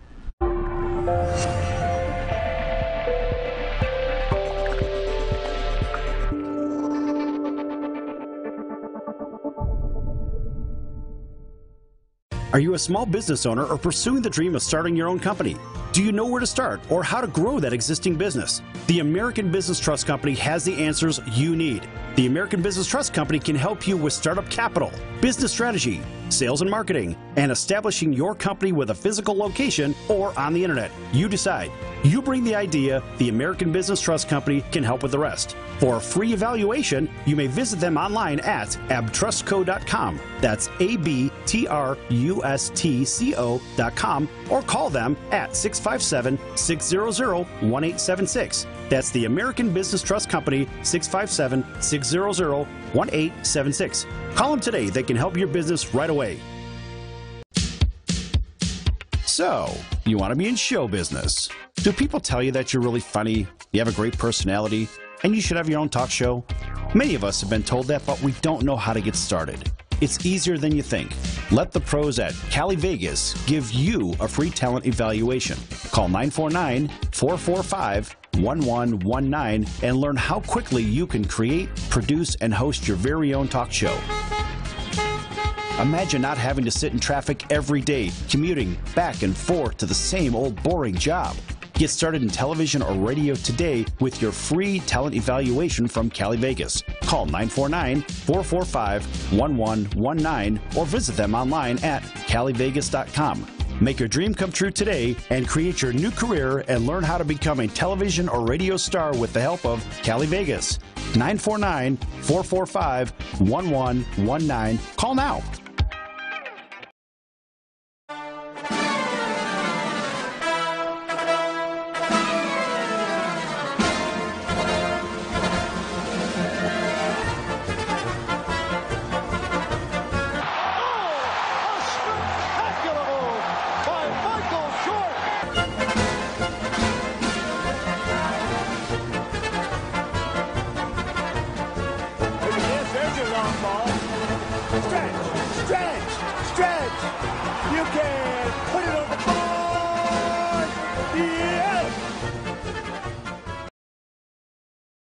Welcome back to the final segment of the Sports Circus.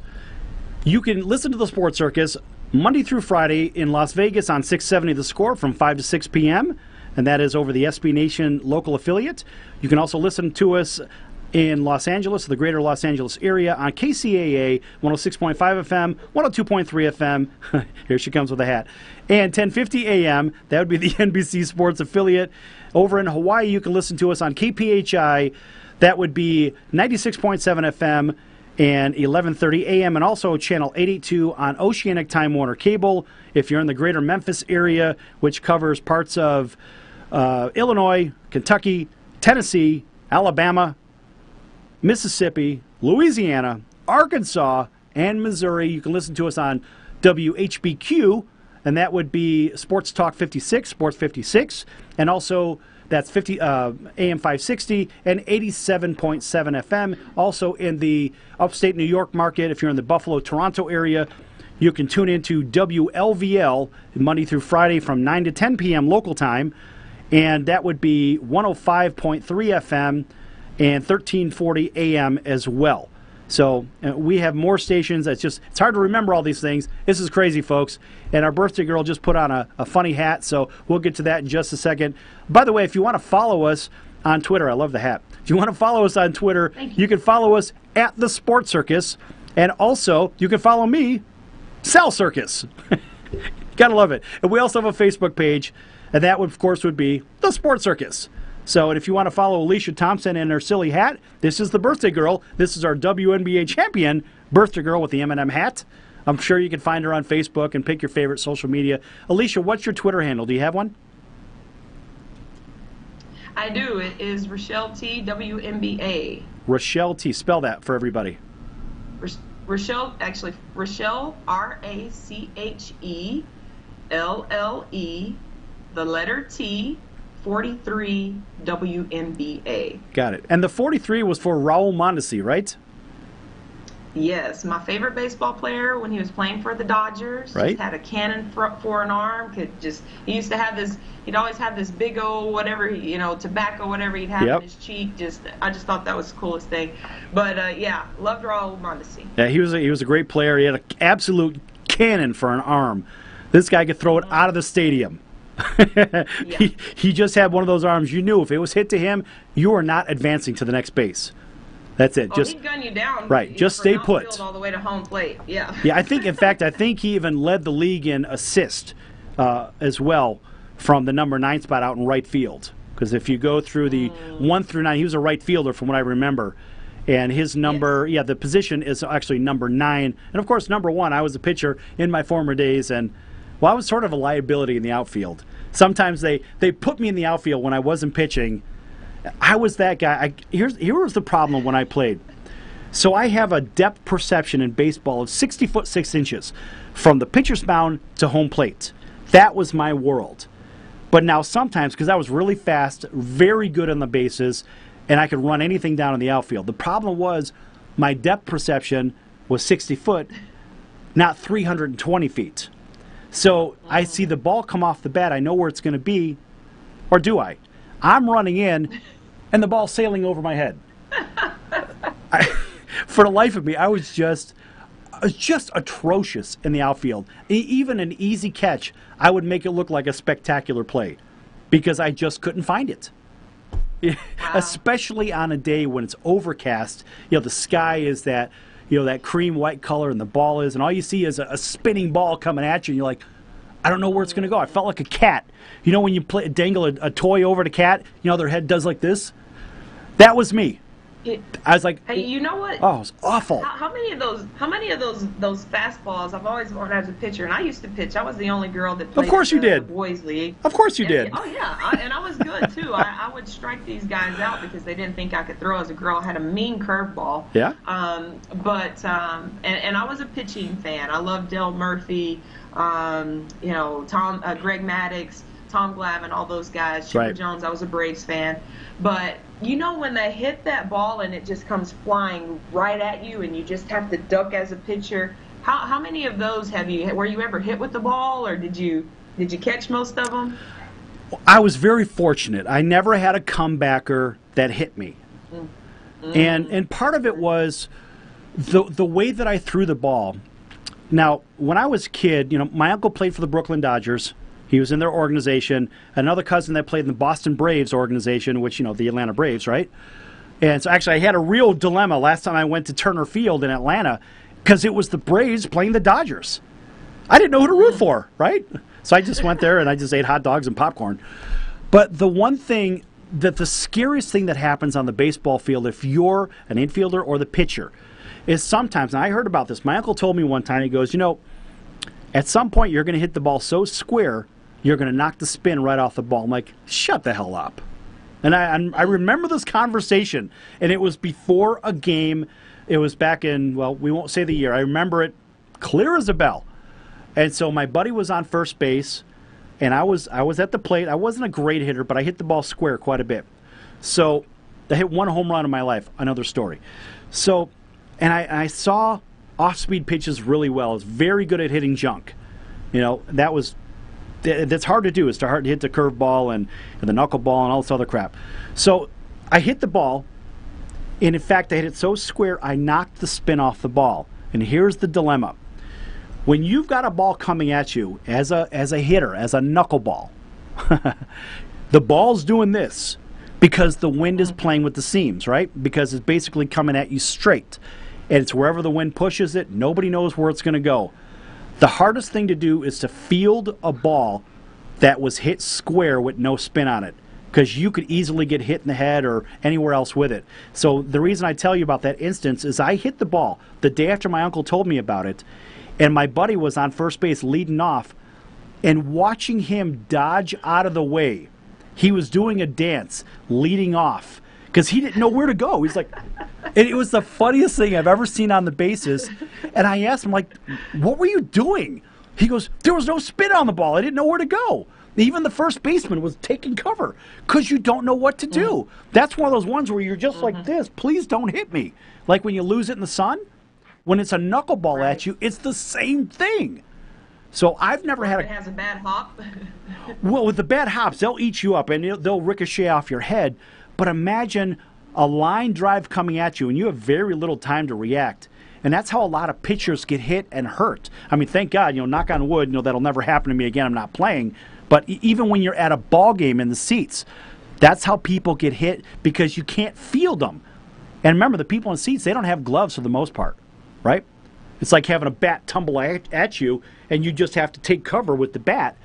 And let's face it, the last thing you want to do is get hit by a bat. Or even at a hockey game, if the puck is flat coming at you, you duck. If the puck is tumbling, you can actually catch it. That means it wasn't really hit that solid. So a little word of the wise, when you come out here to a Golden Knights hockey game, which I'm a season ticket holder, if a puck happens to come at you and we're in the seats in the lower bowl, where that is a very, very likely reality, the puck will be tumbling over the glass. Watch yourself. So it wouldn't be smart for me to just sit there and say, what the puck? What the puck, she says. Right. Yeah, not a good idea. Probably duck. Right. What the puck? I better duck. Exactly. Right. Now, it's scary. I caught one hockey puck. Thank God it wasn't hit hard. But I have seen people get hurt, split their eyes open in hockey, just being fans in hockey at games. And I've seen people split open and hit in the side of the head in baseball games, just in the seats. And I've seen it from the dugout as well as, from being a player, as well as being a patron for the game. So people don't pay attention, and now they're forced to put netting around all of these stadiums, and they're pussifying the game. You go to the game, you pay attention. Weird things happen, right? Sometimes things happen, right? So in the last 30 seconds, Alicia, I want you to give a shout out to all of your social media, your businesses, whatever you're doing. Hurry up. Go ahead. Okay, so Alicia Thompson here. Please check me out. Facebook, Instagram, Twitter. Go to our website, which is Flow Performance, www.flowperformancetraining.com. We talk to schools, we work with kids, we work with basketball, student athletes, teachers, colleges, you name it, we do it. We have speaking, yoga, meditation. Our program is just amazing. We're working with kids every single day. Parents are happy, students are happy. Please come see us. Okay. All right. Thanks for joining us today here at the Sports Circus, and we'll see you next time. Have a great day.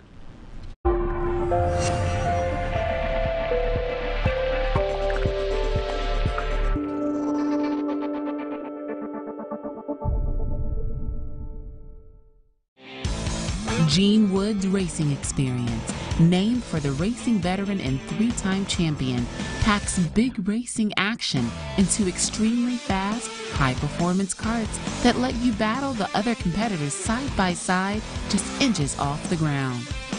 Though the Las Vegas Strip provides a glittering backdrop, to the drivers at Gene Wood's Racing Experience, the blinking lights are all a blur.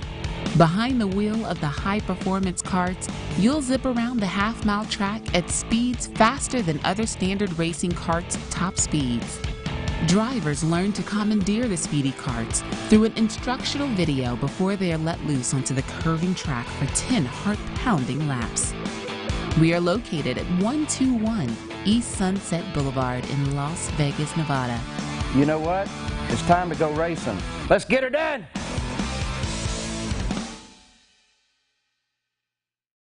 Social media has changed the game. There are no rules to be made. So ask yourself, who writes the rules? Are you? The forefront of social media is evolving, and the primary force is taking a huge shift in the way the world communicates. So how do we communicate? Through social media. Today, 1 in 4 consumers shop online, and businesses are having to be more personable with their brand than ever before. So for the past few years, I've researched how social media has connected faster to consumers in 2 years than radio, TV, magazines, and billboards combined did in 30 years. So the value exchange between products, human connections, is the magic that social media brings to life. I have an easy strategy to successfully show you how I can build a simple yet effective way for your social media program to be excelled for your business. Let me clear the path and assist you with producing, building, and strengthening your social media connections. Let me guide you to writing the rules to your game. I'm Michelle Davis, and I am the Social Media MD. Call for a free consultation or visit me at thesocialmediamd.com. Hi, I'm Daylin Woods. Welcome to Woods Family Sandwiches. I've always had a passion for food. When I lived in England, I owned my own restaurant. Then when we moved back to the United States, an opportunity came to open a sandwich shop, and I just wanted to get back into it. We have here at Woods Family Sandwiches wraps as well as salads and soups. We offer only the finest ingredients to our customers. We have boar's head meats and cheeses. We have fresh bread, fresh produce, great soups daily that we prepare for our customers, kosher whole pickles, Deep River Kettle One chips. We have a variety of wraps, or you can make any sub a wrap, any sub a salad. Come on in for our daily specials. We are located at 931 American Pacific, number 106, Henderson, or call us for your deliveries or pickups at 702-826-2230. Here at Woods Family Sandwiches, we're family owned and operated. We are looking forward to seeing you.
Protect your business from the fastest growing crime of the 21st century. Find out here. You're watching Technology Review.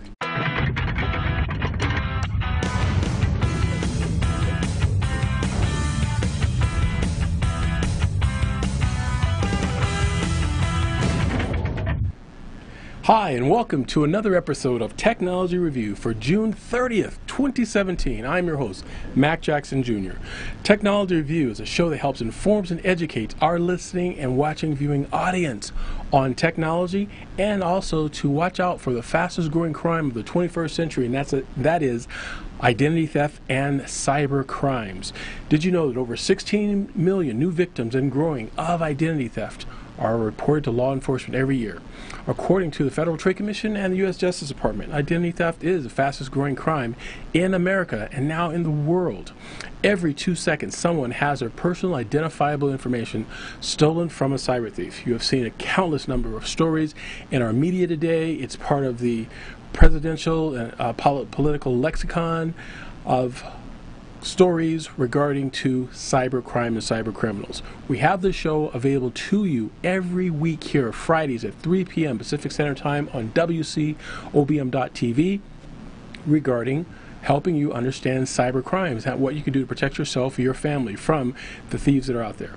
Hi folks, my name is Mac Jackson Jr. I'm a cybersecurity speaker, compliance officer, and a business consultant. My programs and services help companies understand how to mitigate the damages of identity theft and cybercrimes by training their employees to look for suspicious activities in their day-to-day operations of their business to make sure that they can mitigate the damage, kind of slow it down, or if not even stop it. It's not a matter of if, folks, it's a matter of when. And when we talk about when, let's be prepared and have our team and our staff and organizations prepared from it. I'd like to give a great thanks to all of our viewers watching our show here or from around the world on WCOBM.TV, watching Technology Review, and thank them for your emails and your comments regarding identity theft and cybercrimes and how it affects your lives and what you have done to mitigate it. I also want to give a quick shout out to a few of our viewers and listeners that include Ben, Nora, we have Vicky, Martin, Lance, Amy, Everson family, and others from all around the world. Thank you for your emails, your comments, your suggestions for our show here on WCOBM.TV. And if you happen to miss one of our shows, you can always come through and find us online at my website at macjacksonjr.com. Click on Technology Review in the upper right-hand corner, or go to WCOBM.TV and search for Technology Review. You can see all the on-demand shows of our programs and from my previous guests. If your company would like to be a sponsor of Technology Review and help us get this message out and help us fight this cause, you can do that as well by becoming a sponsor. Contact my offices by calling 702-868-0808, and one of our representatives will get with you on how you could become a sponsor and help us get our message out here regarding cybercrimes and identity theft. But some of our awesome sponsors I'd like to tell you about and thank them for being a part of our show. Our sponsorship list is growing every week, folks, every week. I want to thank our newest sponsor, Canon USA. That's right, folks, Canon USA worldwide. Canon manufactures everything from cameras to scanners, and we're going to have them as a sponsor of our show here at Technology Review to talk about their scanning technology. And again, scanning technology is very, very important when it comes to cyber and protecting your data. You scan your documents, you have paperless an office, and that information is encrypted and saved in the cloud or in your local drive in your office space or even at home. We have a lot more to talk about with Canon in the upcoming weeks. Interview products and product reviews, interview a representative from Canon, and all kinds of information. So Canon's another sponsor of our show. We really appreciate them being one of our newest sponsors. We also would like to welcome CipherLock. CipherLock, folks. CipherLock is a company that encrypts your data on your computer. By having it encrypted, it can avoid having a cyber thief trying to encrypt it twice. You can't encrypt it twice, folks, only once. So if your data is encrypted on your machine, it gives you additional protection. And CipherLock is one of the newest products on the market today. I have a representative coming to talk to us later in our show regarding CipherLock as well. I also want to thank Let's see, InSync. Wow, InSync. That's INSYNQ out of Washington State. They produce a product called the Virtual Desktop Solution to protect your data. So now you don't have to worry about having backups and updates put on your machine and all the noise and drama and compliance issues of trying to maintain and protect your customers' data. You can have your data automatically taken care of by having it serviced and monitored and protected by a company called InSync, Virtual Desktop Solution. We also have Turin Consulting Group, another one of my sponsors here of Technology Review. Turin Consulting Group deals in IT recruiting. If you're needing people to work in your office regarding IT, people are trained and make sure they understand how to work in your business and to be a part of your workforce. Contact the IT recruiter that definitely stands top of them all. That's Turin Consulting Group. Sonia Pedowick. Yes, contact my friend Sonia Pedowick there. She's a great person to talk to. She's also will be on our show too in the next couple of weeks as well.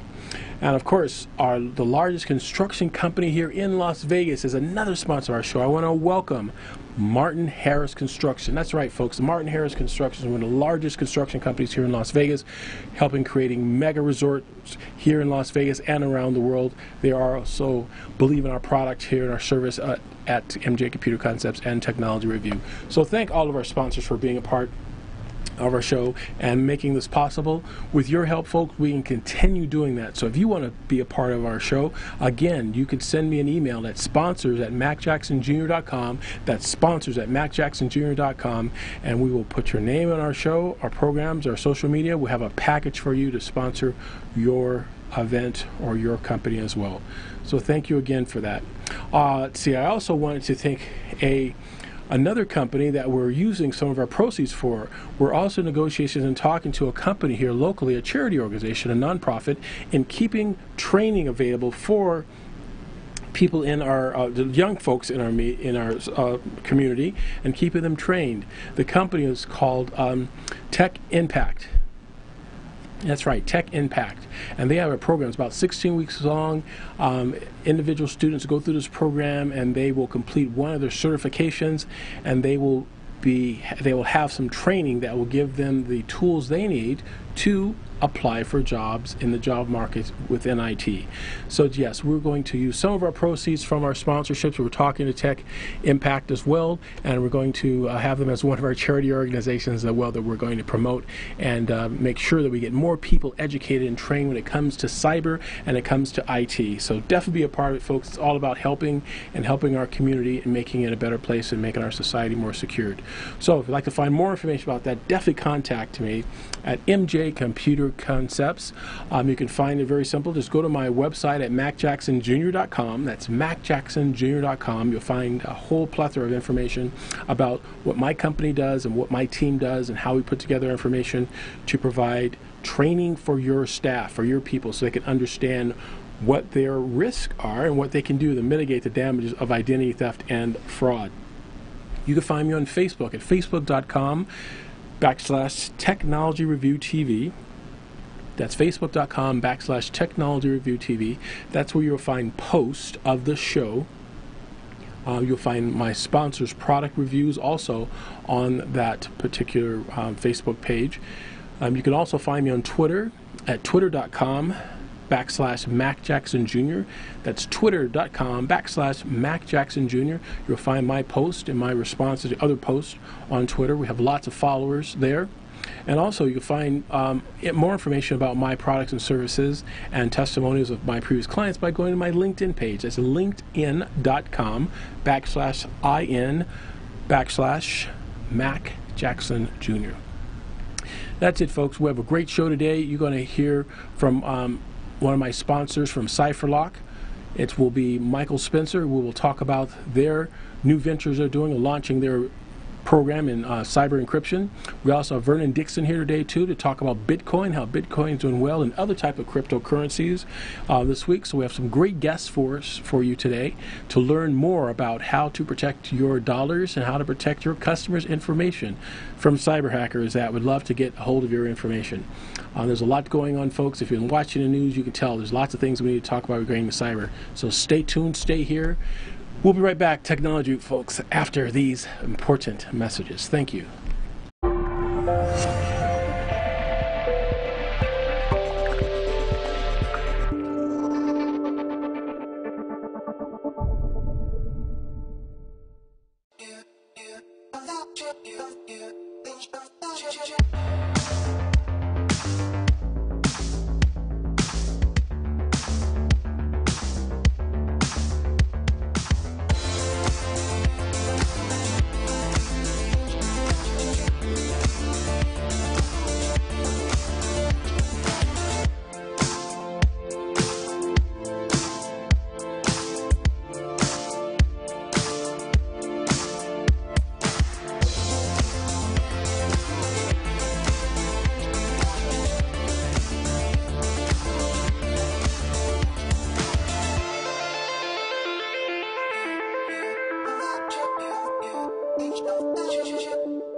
Non-Live. Johnny Stewart and Friends. Slithering Idiot Show. Are Yelling Bruce. Guy Dawson Show. 702 Rocks. Danny Vegas time.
Gene Wood's Racing Experience, named for the racing veteran and three-time champion, packs big racing action into extremely fast, high-performance karts that let you battle the other competitors side by side, just inches off the ground.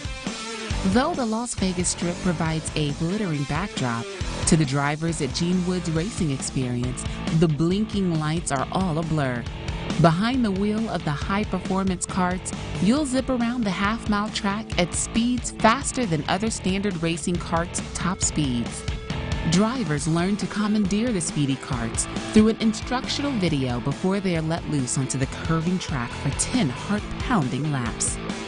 We are located at 121 East Sunset Boulevard in Las Vegas, Nevada. You know what? It's time to go racing. Let's get her done!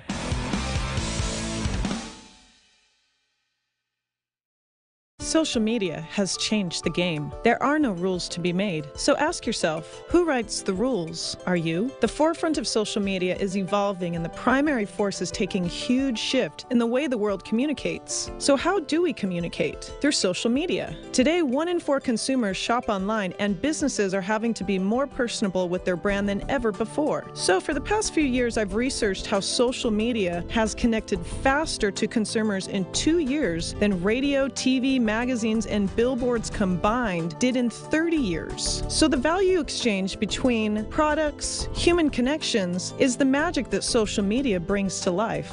I have an easy strategy to successfully show you how I can build a simple yet effective way for your social media program to be excelled for your business. Let me clear the path and assist you with producing, building, and strengthening your social media connections. Let me guide you to writing the rules to your game.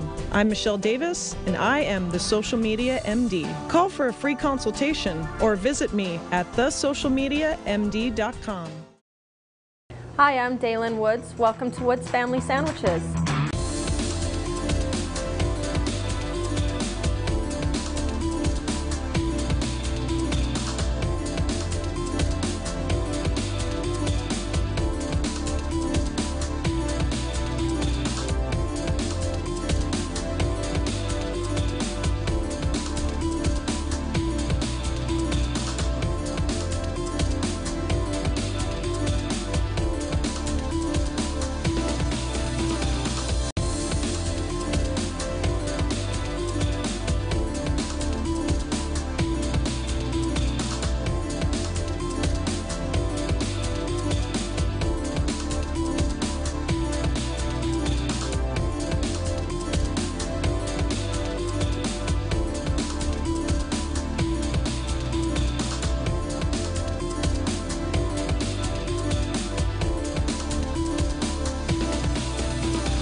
Hello, folks. Welcome back to Technology Review. I'm your host, Mac Jackson Jr. You can find me on Facebook at facebook.com/Technology Review TV. Make sure to give us a thumbs up there on our Facebook page. Or also you can find me on Twitter, twitter.com/Mac Jackson Jr. or my website, macjacksonjr.com. We are here today, again, one of our sponsors, to talk about cyber and cyber products and services that are offered to help protect our community and our society from the threats of cyber crimes. And I'm here with Mike Spencer. Hi, Mike. How are you? Good to see you there, Mac. Yes. Yes, that's right. Glad to be here. Good to be back. Yes, I'm glad you're here with us again. Wow, it seems like you've had a lot of interesting activities going on since the last time we talked here in Technology Review and your travels. I will tell you, it's one of those things where you have a company, where everything starts coming together. Yes. And we've been at this now for several years, and it's just now all starting to come together to say, wow, it's about ready to be the company of the future. That is so cool. That is really cool. For a listening and viewing audience out there that are not familiar with CypherLock, let's talk about what is CypherLock again. Our mission statement is to protect the world's data. And as you know, that hacking, it's almost every other day. They say, it's been said that there is one hack takes place every 30 seconds now. Yes. So I don't know who says it or who they are for that one, but we see it in the major media. It's taking place, and it's a real problem. Yes, there is a definite problem in hacking going on, as you know. Absolutely, absolutely. And your product that you represent encrypts the data at the endpoint, right, while it's in at rest, and it's also as it's in transmission. Data in motion, yes. Yes, in rest and in motion. So encrypts the data. Once the data is encrypted, it's harder to actually hack into. The hackers do hack into encrypt data. It's hard for them to do something with something they can't de-encrypt. Yeah. In fact, the way that we look at it is breaches are inevitable. It's going to happen. Yes, that's right. Just like death and taxes, it's going to happen. Breach is going to take place. So what we've been able to do produce a new set of math on how to encrypt, assuming that the hacker's going to get in, just make the data that they get out absolutely useless to them. That's right. And that's what we've created on, and that is what is got all the excitement going on.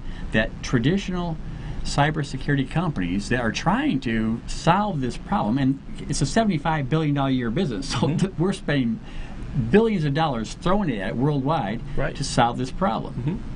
But every other day somebody's being hacked, so it doesn't work. Right. So we got the solution to the problem. We've been tried and tested from 3 different companies. So over 6 trillion attempts to get to our very first level. 6 trillion attempts. Attempts. It would use 2 supercomputers, 1 quantum computer for one of the companies. Couldn't get through our first level. We got the first cyber den out of Israel.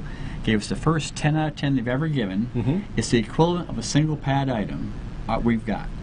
We then produced our products, and then we had to retest again, see if we lost anything. It turns out with 4 more trillion attempts of trying to do it, that they couldn't get through our first packet. They gave their highest level. So we got something that works. And as a result, we're now being tried and tested. As I got back from New York, as you know, and there was raising money there, but we were tried and tested. We're in the Air Force lab right now. Okay. And to get in the Air Force lab, it's hard in the first place to have to be invited. What are you, company? Yeah, we heard that's right. something different. Very difficult. We got in there by a referral from a doctor out of Arizona, Dr. Campbell, with the Northern Arizona University, who's in charge of cybersecurity. And he sits on the NSA board. He sits on the UN board for cybersecurity. He got so excited about us. He said, "You got to get into the Air Force." So he got us in there, and so we're being tried and tested now. Now the original one was on his word probably from June 1st to September 1st, and then we'll have a meeting afterwards and figure out if in fact they want to do business with us. They got so excited about it, Mac, that they called up after 1 week of testing us, said, "Look, you got to get your guys out here right now. We've never seen anything like this in our life. You got to get out here right now." And so they moved our deadline up from the middle of September to the middle of July. Wow. And it was, so we're sure we'll do that. After 2 weeks of testing us, if we started on June 1st, after 2 weeks of testing us, they called back up and said, "Look, we got somebody out here right now immediately. Come out right away." So our only person who had security clearance that quick, it takes about 30 days to get security clearance, was the inventor, our head engineer, Dr. Carlson. And so he goes there and presents to them this past Monday. So you can tell I'm pretty excited about it. Oh, yeah. Yes, it's good. They got so excited about it, Mac, that they said everything like it. So they sent in 40 or 50 of their PhDs for the United States Air Force to question Dr. Carlson. So they're asking him all kinds of questions, and I could never begin to say what he says, but he's able to put it in language that they got at that level, these PhDs talk. Someone finally got up after 2 days, and they said, you've invented new math. This is unbelievable. And Dr. Carlson, almost not mocking, but said, I've been trying to tell you that. This is new math, guys. New math. Dealing with encryption. That is encryption technology, folks. That is amazing. And they're liking the product as well. They absolutely loved it. And so we are now looking to get a contract with them. We haven't got one yet, but we're looking to get a contract. And I'm telling you what, Mac, I've raised money for the company, as you know. Yes. And sell stock in the company with it at the company level, so it's called a second offering. But what it is giving us the spot is if we get that contract, we'll know sometime in September if we get the contract. If we get the contract, and they've been moving it, you can see by the pace they've been trying to get us out there, and they're all excited about it. We're probably going to get one. At least I would think so. Sure. And if we do, it's like a golden seal. It will be if the United States Air Force and the military, which is responsible for all the military, everything goes through there. Yes. We're golden, and the stock's going to take off. That's amazing. So you're public now? We're public now. So what is the trade? Should they buy it from their stock broker, or should it go through directly to your company? How does that done? So this cannot be an offer to buy or sell stock. So I represent a broker dealer. But I'm investor relations with the company. Okay. And so someone can go out and buy on their own direct. But if someone wants to talk to me about how to buy it direct from the company at a significant discount, we got to talk. I have to see if they qualify to do that. Absolutely. And I'm using the term accredited, meaning they have to have SEC set up parameters, at least $1 million net worth, or make at least $200,000 a year for single, $300,000 a year if you're a couple. Very good. So, but those people talk to me, and I'll find out they qualify to buy into the investment. Very nice. So how would they get a hold of you to do that? You call me at 810-516-9105. Okay. And that number is a direct line right to me. Okay. Of course, they can review the company at www.cipherlock, spelled CIPHERLOC.net. .net, yes. And just so you know, some people put .com, it's .net. It's .net, folks. So you give the phone number one more time again. 810-516-9105. Very good. And you'll find, if they go to the website, a direct line to the company itself. Okay. But I'm investor relations, so that comes directly to me. Excellent. Very good. So you were saying you had a trip to New York, and that was great. And there's been some press releases, and it's starting to get news about the company. Yes, the New York trip, I was there to raise my... Us expecting to get a number of contracts, you have to hire lots of people to be able to do that. Yes. And you don't hire cheap people. These are engineers. Right. So we're in a capital raise. That's why I'm raising money. So we talked to investment bankers there. It's called the NIBA. Yes. And it's a huge investment banker convention. We got there, we had people already before we left, gave us letters of engagement. We want to do this. Oh, right. One team of people came to us who represent about $7 billion. They said, this is the most exciting thing we've seen in the last 3 events we've been at. Keep in mind, how do you impress an investment banker? These guys were impressed. And our marketing director, his name is Michael Salas, he gave the presentation, and they all loved it. A knockdown, blowout presentation. That is great. That is great. We're looking forward to hearing more about CipherLock here on Technology Review. I hope to be here with us every month and be a part of our show, and let our audience know how it's going and how the company is growing, and when the product will be available for the public too. Well, it's available, but we got to go through business to business. Yes. The businesses will sell to the consumer. That sounds great. That sounds really, really good. One more time, your phone number if people get a hold of you? 810-516-9105. Very good, Michael. We wish you guys the best of luck with it, and then welcome being a sponsor of Technology Review here. Thank you, Matt. Appreciate it. Absolutely. Thank you, folks, and we'll be right back here on Technology Review after these important messages.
Rock. Johnny Stewart and Friends. Slithering Idiot Show. Ariel and Bruce. Guy Dawson Show. 702 Roxy. Anything is time.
Gene Wood's Racing Experience, named for the racing veteran and three-time champion, packs big racing action into extremely fast, high-performance karts that let you battle the other competitors side by side, just inches off the ground.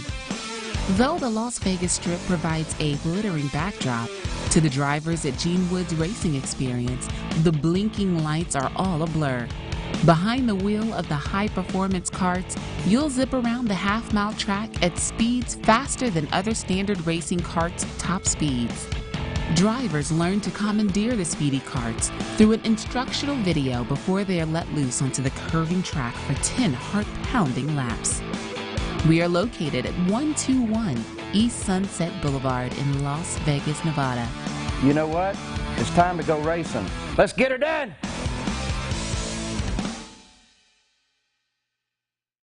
Social media has changed the game. There are no rules to be made. So ask yourself, who writes the rules? Are you? The forefront of social media is evolving and the primary force is taking a huge shift in the way the world communicates. So how do we communicate? Through social media. Today, 1 in 4 consumers shop online and businesses are having to be more personable with their brand than ever before. So for the past few years, I've researched how social media has connected faster to consumers in 2 years than radio, TV, magazines, and billboards combined did in 30 years. So the value exchange between products, human connections, is the magic that social media brings to life.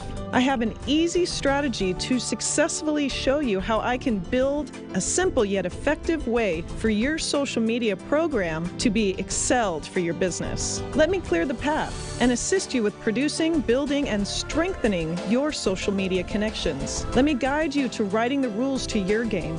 I'm Michelle Davis, and I am the Social Media MD. Call for a free consultation or visit me at thesocialmediamd.com. Hi, I'm Daylin Woods. Welcome to Woods Family Sandwiches. I've always had a passion for food. When I lived in England, I owned my own restaurant. Then when we moved back to the United States, an opportunity came to open a sandwich shop, and I just wanted to get back into it. We have here at Woods Family Sandwiches wraps as well as salads and soups. We offer only the finest ingredients to our customers. We have boar's head meats and cheeses. We have fresh bread, fresh produce, great soups daily that we prepare for our customers, kosher whole pickles, Deep River Kettle One chips. We have a variety of wraps, or you can make any sub a wrap, any sub a salad. Come on in for our daily specials. We are located at 931 American Pacific, number 106, Henderson, or call us for your deliveries or pickups at 702-826-2230. Here at Woods Family Sandwiches, we're family owned and operated. We are looking forward to seeing you.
Hi, folks. Welcome back to Technology Review. I'm your host, Mac Jackson Jr. You can find me on Facebook at facebook.com/Technology Review TV. Remember to give us a thumbs up if you like our show. You can also find me on Twitter, twitter.com/Mac Jackson Jr. or my website, macjacksonjr.com. You can go to my website and find information on my books relating to cybercrime, cybersecurity, and you can also download a free report on identity theft and fraud for your family. So definitely go to my website, macjacksonjr.com. I am excited again to welcome back to one of our sponsors of our show, Vernon Dixon. How you doing, Vernon? I'm doing great. Nice to be back. Nice to be back. Right on. Except for the heat outside. Yes, exactly. We have some definitely a heat wave here in Las Vegas. So if you're not from here, you might want to hold up. Definitely a heat wave. Yes. So Vernon, Bitcoin, wow, it is taking off by leaps and bounds, I see. Yeah, not only is it taking off by leaps and bounds, but, there are entities that are beginning to realize that it's real. I see. And so, for those of you who don't know what Bitcoin is, it is a digital currency. It's computer-generated money, and basically it's been around since 04, started off at zero. It took about 4 years to get to 10 cents, but now it's running anywhere between $25,000 and $3,000, and so there's been some fluctuation, but it's all good fluctuation. $3,000. We're starting at 10 cents. That is amazing. Yeah. And it's electronic money, folks. It's anonymous. As far as we know right today, it's anonymous. Yeah. There's also things that have been changed with that as well. Yeah. That you can buy goods and services using cryptocurrency, it's called as well. And Bitcoin is one of the biggest cryptocurrency vendors that there are right now. There's about 300 of them. Yeah, actually it's 800. 800? It's 800 different currencies, yeah. 800. And the thing, and they keep growing. And the reason that they keep growing is because of the what we call the ICOs, initial coin offers. Okay. And basically, and let me step back. Sure. The issue with cryptocurrency is that Bitcoin was generated to be a currency, a financial instrument, whereas the others started out with that leverage or indicating that they were going to be a financial instrument, but they have developed some additional technology for the blockchain. Okay. And so there's actually applications being built around those, so that, and some of the other currencies aren't as efficient as currencies as the Bitcoin is. As an example, Bitcoin 2, they call it, that would be Ethereum. And Ethereum has a blockchain application where they do financial applications, smart contracts, and those kinds of things. That makes it valuable. I see. Okay.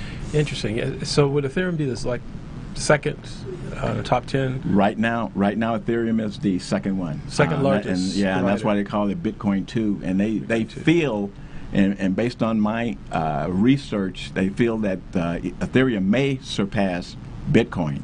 Really? So wow. If you didn't get a chance to get Bitcoin when it was down to 10 cents or $400, you might want to do it now with Ethereum, because right now it's running between $256 and $330. It's a good chance to get involved. So. Wow. So with all these crypto coin currencies that are out in the market today, could it be the same as when Betamax and VHS were on the market, and Blu-ray? And Blu-ray.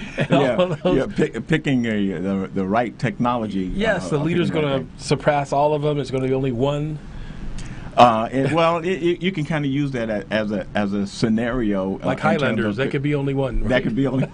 There could be only one. In this case, there could be a couple, but there could be only one. It might kill the others. But, right.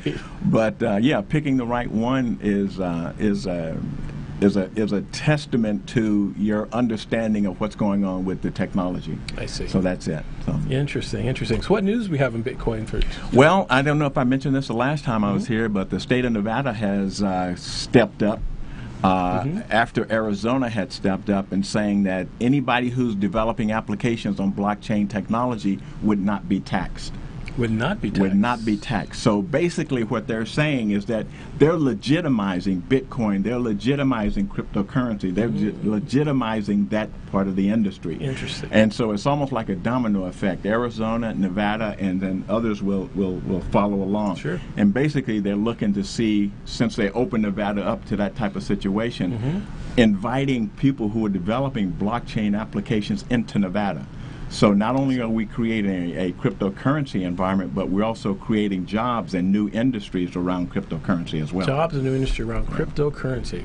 And again, the currency is like the dollar is supported back in the day by gold. Yes. And right now the dollar is supported today by the faith and trust of the United States and its people. And how much ink they can use to print it. And how much ink you use to print it. And how would this electronic money be supported by?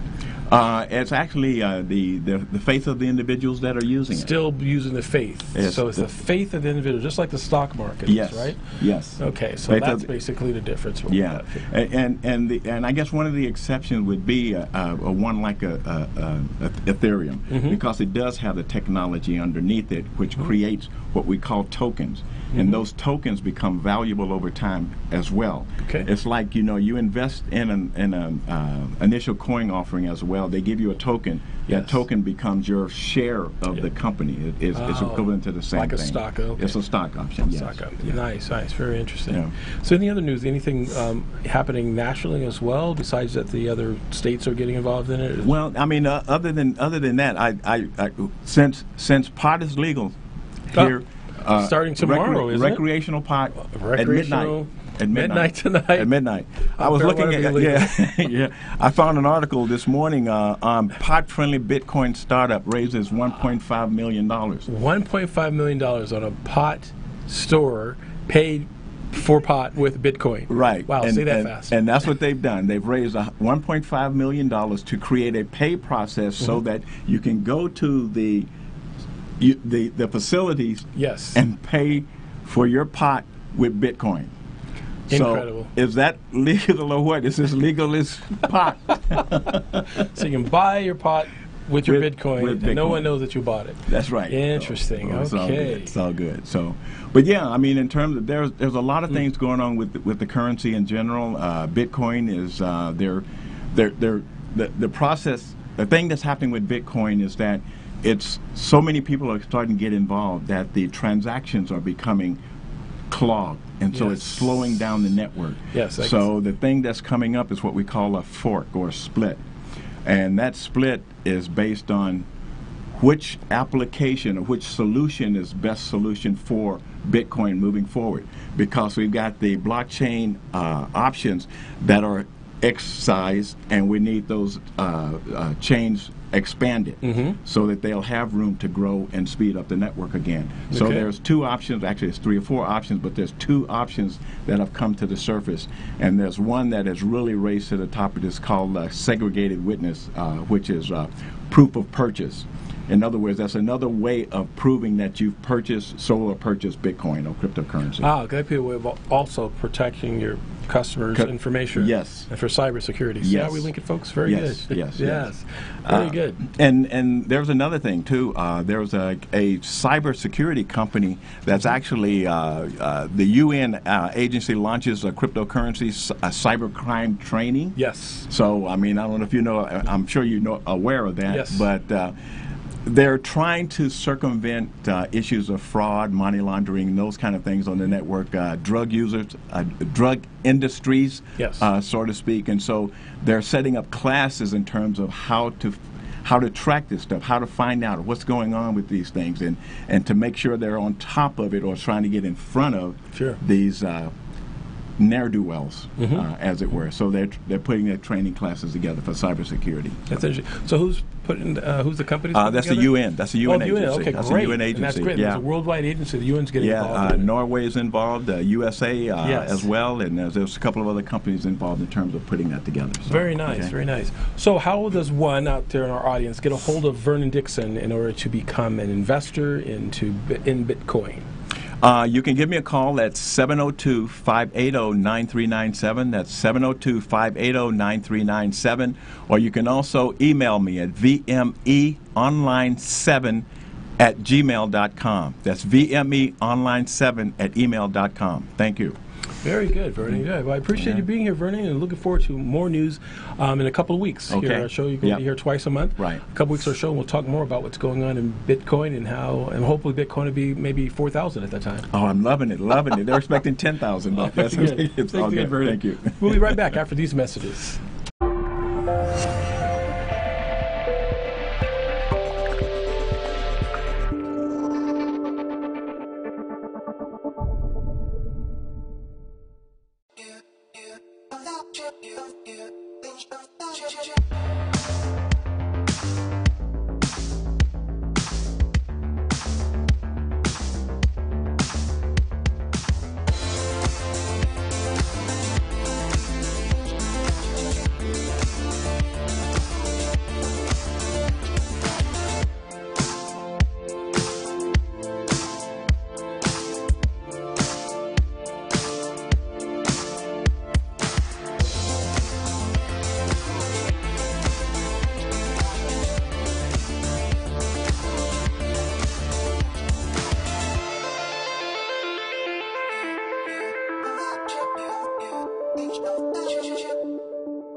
Welcome to the Live. Johnny Stewart and Friends. Slithering Idiot Show. I, Alan Bruce. Guy Dawson Show. 702 Rocks. Danny Vegas time.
Hello, welcome back to Technology Review. I'm your host, Mac Jackson Jr. You can find us on Facebook at facebook.com/Technology Review TV. Remember to give us a thumbs up, like our show.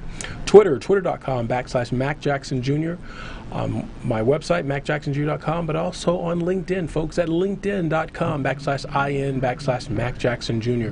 Find out information on cybersecurity and identity theft information. Go to my website, folks, and definitely take a look at my book. You could do a pre-order for it. It's only $19.95. You can help us with our cause for cybersecurity, getting our message out, folks. Only $19.95 for our book. It's full of lots of information on identity theft and fraud. In this segment, we call it the Green Energy Technology. What is green energy technology? This is where I have lots of fun talking about electric cars, electric bikes, electric vehicles, and IoT, Internet of Things, and home automation. So about electric bikes, folks, just think of a mountain bike. A mountain bike, folks, that you currently have right now that you're pedaling. And especially here in Vegas, it's hot weather, pedaling back and forth can be very daunting and means you have to carry a lot of water with you as well. But can you imagine if you had a powerful little electric motor in your rear wheel of your bike and a little tiny battery that will help you, give you pedal assist? You can ride these bikes up to 21, some states 28 miles an hour, up to a distance between 30 and 100 miles per charge, folks. Yes, that's right, on your electric bike. You can leave the car in the garage, folks. Don't have that gas, use electric bikes and to get you from point A to point B. So definitely check out these electric bikes. They are available for you today. You can find a lot of them, everything from the Flex Bikes, that's spelled Flux Bikes, that is spelled F-L-U-X-B-I-K-E. They have 3 versions, Roadster, Trail, and the Attack. Very, very cool, nice looking bikes. Also the Sundoors, thin and thick tires. Now, thick tires have been very, very popular now, folks, for different terrains that it can handle. A lot of these thick tire bikes, some of them have the battery built in the axle as well, and the motor.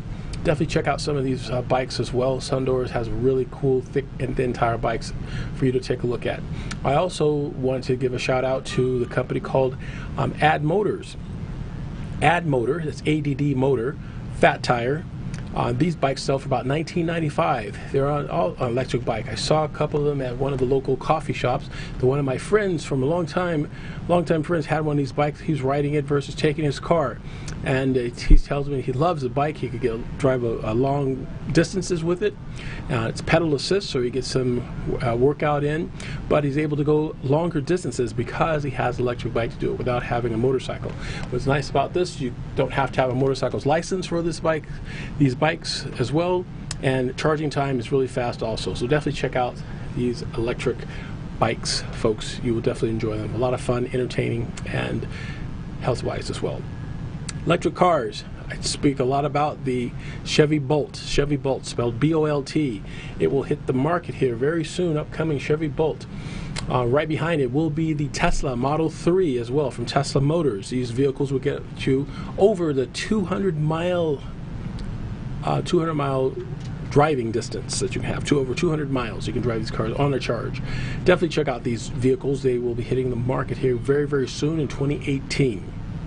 But I paused to add a new vehicle to our list. When I really started talking about electric cars, the first one I was introduced to that really caught my eye, it was about 10 years ago, and it was by a company called Fisker Motors. That's right, Fisker Motors. And they had a car called the Karma, Fisker Karma. A beautiful car. It was a sports car looking sedan, which is amazing, but it had 4 doors, right? But for a sports car, totally something different than you've never seen before. A beautiful electric car. Had their issues. They went out of business back in 2013, I believe it was, 2012. But they've come back, and come back very strong with a new version of the car called the Tesla. I almost said Tesla. New version of the car called the Fisker E-Motion. That's right, folks, the Fisker E-Motion. The Fisker E-Motion, if you haven't got a chance to see it, take a look at it. It's on YouTube. There are lots of PR about this new car. It's coming out from Fisker Motors. It is a new generation in electric vehicles. Looks nothing like its predecessor, but very sleek and very futuristic looking. It kind of models a little bit of the Tesla Model 3 a little as well. But well, before I get to the but, let's talk about how you can get it. Right now, they're taking reservations. That's right, Fisker Motors are taking reservations for this new vehicle, and the reservation starts now. You put on a reservation for about $2,000 to reserve your car. However, folks, the price of this car is $130,000. $130,000. That's a lot for an electric vehicle, and we understand that Fisker is putting their development costs right now into the market where they're trying to get people to invest in this vehicle. And of course, the economies of scale, the price will go down later, but that's a lot of money to pay for a car. But the car is absolutely beautiful. So if you do have the money to buy one, definitely buy one. But check this out. They also have another caveat. When you put down your reservations for this vehicle, you can only buy up to 3. You can't buy more because they're looking at the demand. They are expecting a huge demand for this vehicle. Huge demand at $130,000. That's a lot. I can get a Tesla Model X for that price, a SUV from Tesla with the ludicrous mode for that. But yes, so definitely check this out, folks. If you get a chance to take a look at it, it's on YouTube. Just do a search for Fisker E-Motion. It's a beautiful car. You'll definitely like the video. Very good PR marketing they have for this vehicle. So my favorite vehicle here on the show, Technology Reviews, we talk about Tesla Motors, the Model S and the Model X. We understand that the Model 3 is coming around the corner next year to be delivered and coming to production. I understand that there's rumors that Elon Musk, the CEO of Tesla, will be coming out with a tweet on Sunday regarding the release date of the Model 3. That's going to be interesting to see if that happens. But if it does, or when it does, we're all going to be excited to find out when that's going to be released and have that information available to us for the Tesla Model 3. But as far as the Model S, if you're considering looking at an electric car, you've seen them on the streets around our country, or from all 50 states. They're no longer a unicorn. Tesla is not a unicorn vehicle anymore. You can actually see them. It's an absolutely beautiful car. It's been out for a couple of years right now. The price starts at about $75,000. It's been rated as the safest car by Consumer Reports in America. It has an autopilot and autonomous steering mode, and also they're developing autonomous driving where the car has sensors and satellites and radar It's an amazing vehicle of technology, folks. It's amazing how many computers are installed in this vehicle to make it convenient for us as drivers. The car gets from 0 to 60 in about 3 seconds. It's pretty fast, incredibly fast, and about 270 miles to a charge, So definitely check out the Tesla Model S. Now, there's also a Model X version, which is the SUV version. It's a step up. Again, its starting price is about $120,000. Again, it has all the features of the Model S, as far as its rating for safety and convenience, and it has a ludicrous remote, making it very, very fast. And you also get about 270 miles to a charge. But folks, the best thing about this, if you got a chance to test drive one of these models, Teslas, you can do that. Find out where in your city there's a Tesla store. Not a dealership, folks. They're in stores, Tesla stores. And go in and sign up for a free test drive. And you know, tell the folks there at Tesla that you heard about their automobile from my show, Technology Review. My name's Mac Jackson Jr. Let them know you heard about Tesla from Mac Jackson Jr. And hopefully Tesla will be one of our future sponsors on our show here, Technology Review. So that's what we have as far as electric cars, folks. There are lots of other electric cars that are out in the market today. Definitely take a look at them. You'll see everything from the Nissan Leaf that's on the market today. You'll see the Aston Martin, and BMW has a beautiful Model 3 and a Model 8. The i8. The i8's it's amazing. i3 is okay. It's like a startup electric car, giving about 50 to 80 miles on a charge. Not too far you can drive with that, but the i8 is a hybrid where there's a motor as well as electric motor. So you have two motors, gas and electric, giving you further distance to travel. So definitely some cool cars to check out there. So those are the electric cars, folks. As far as IoT, the Internet of Things. Internet of Things, these are devices in your home that are all interconnected through the Internet. Remember, folks, electronic devices connected in your home, from your garage doors, door locks, your alarm systems, all of it, thermostats, all connected to the bottleneck of the router. Make sure your router has a passphrase and not a password. That will give you extra cyber protection for it with a passphrase and a password. So that's my tip for you today regarding IoT, the Internet of Things. Lots to cover we had here today. I want to thank all my guests for being a part of Technology Review. Michael Spencer and Vernon Dixon, and our other new sponsors as well, Canon USA, thank you very much, Martin Harris, and all the other awesome sponsors we have here on Technology Review. I'd like to wish everybody a happy 4th of July, and have a good 4th and celebration of our nation, and we will see you folks next week here on Technology Review. Bye for now.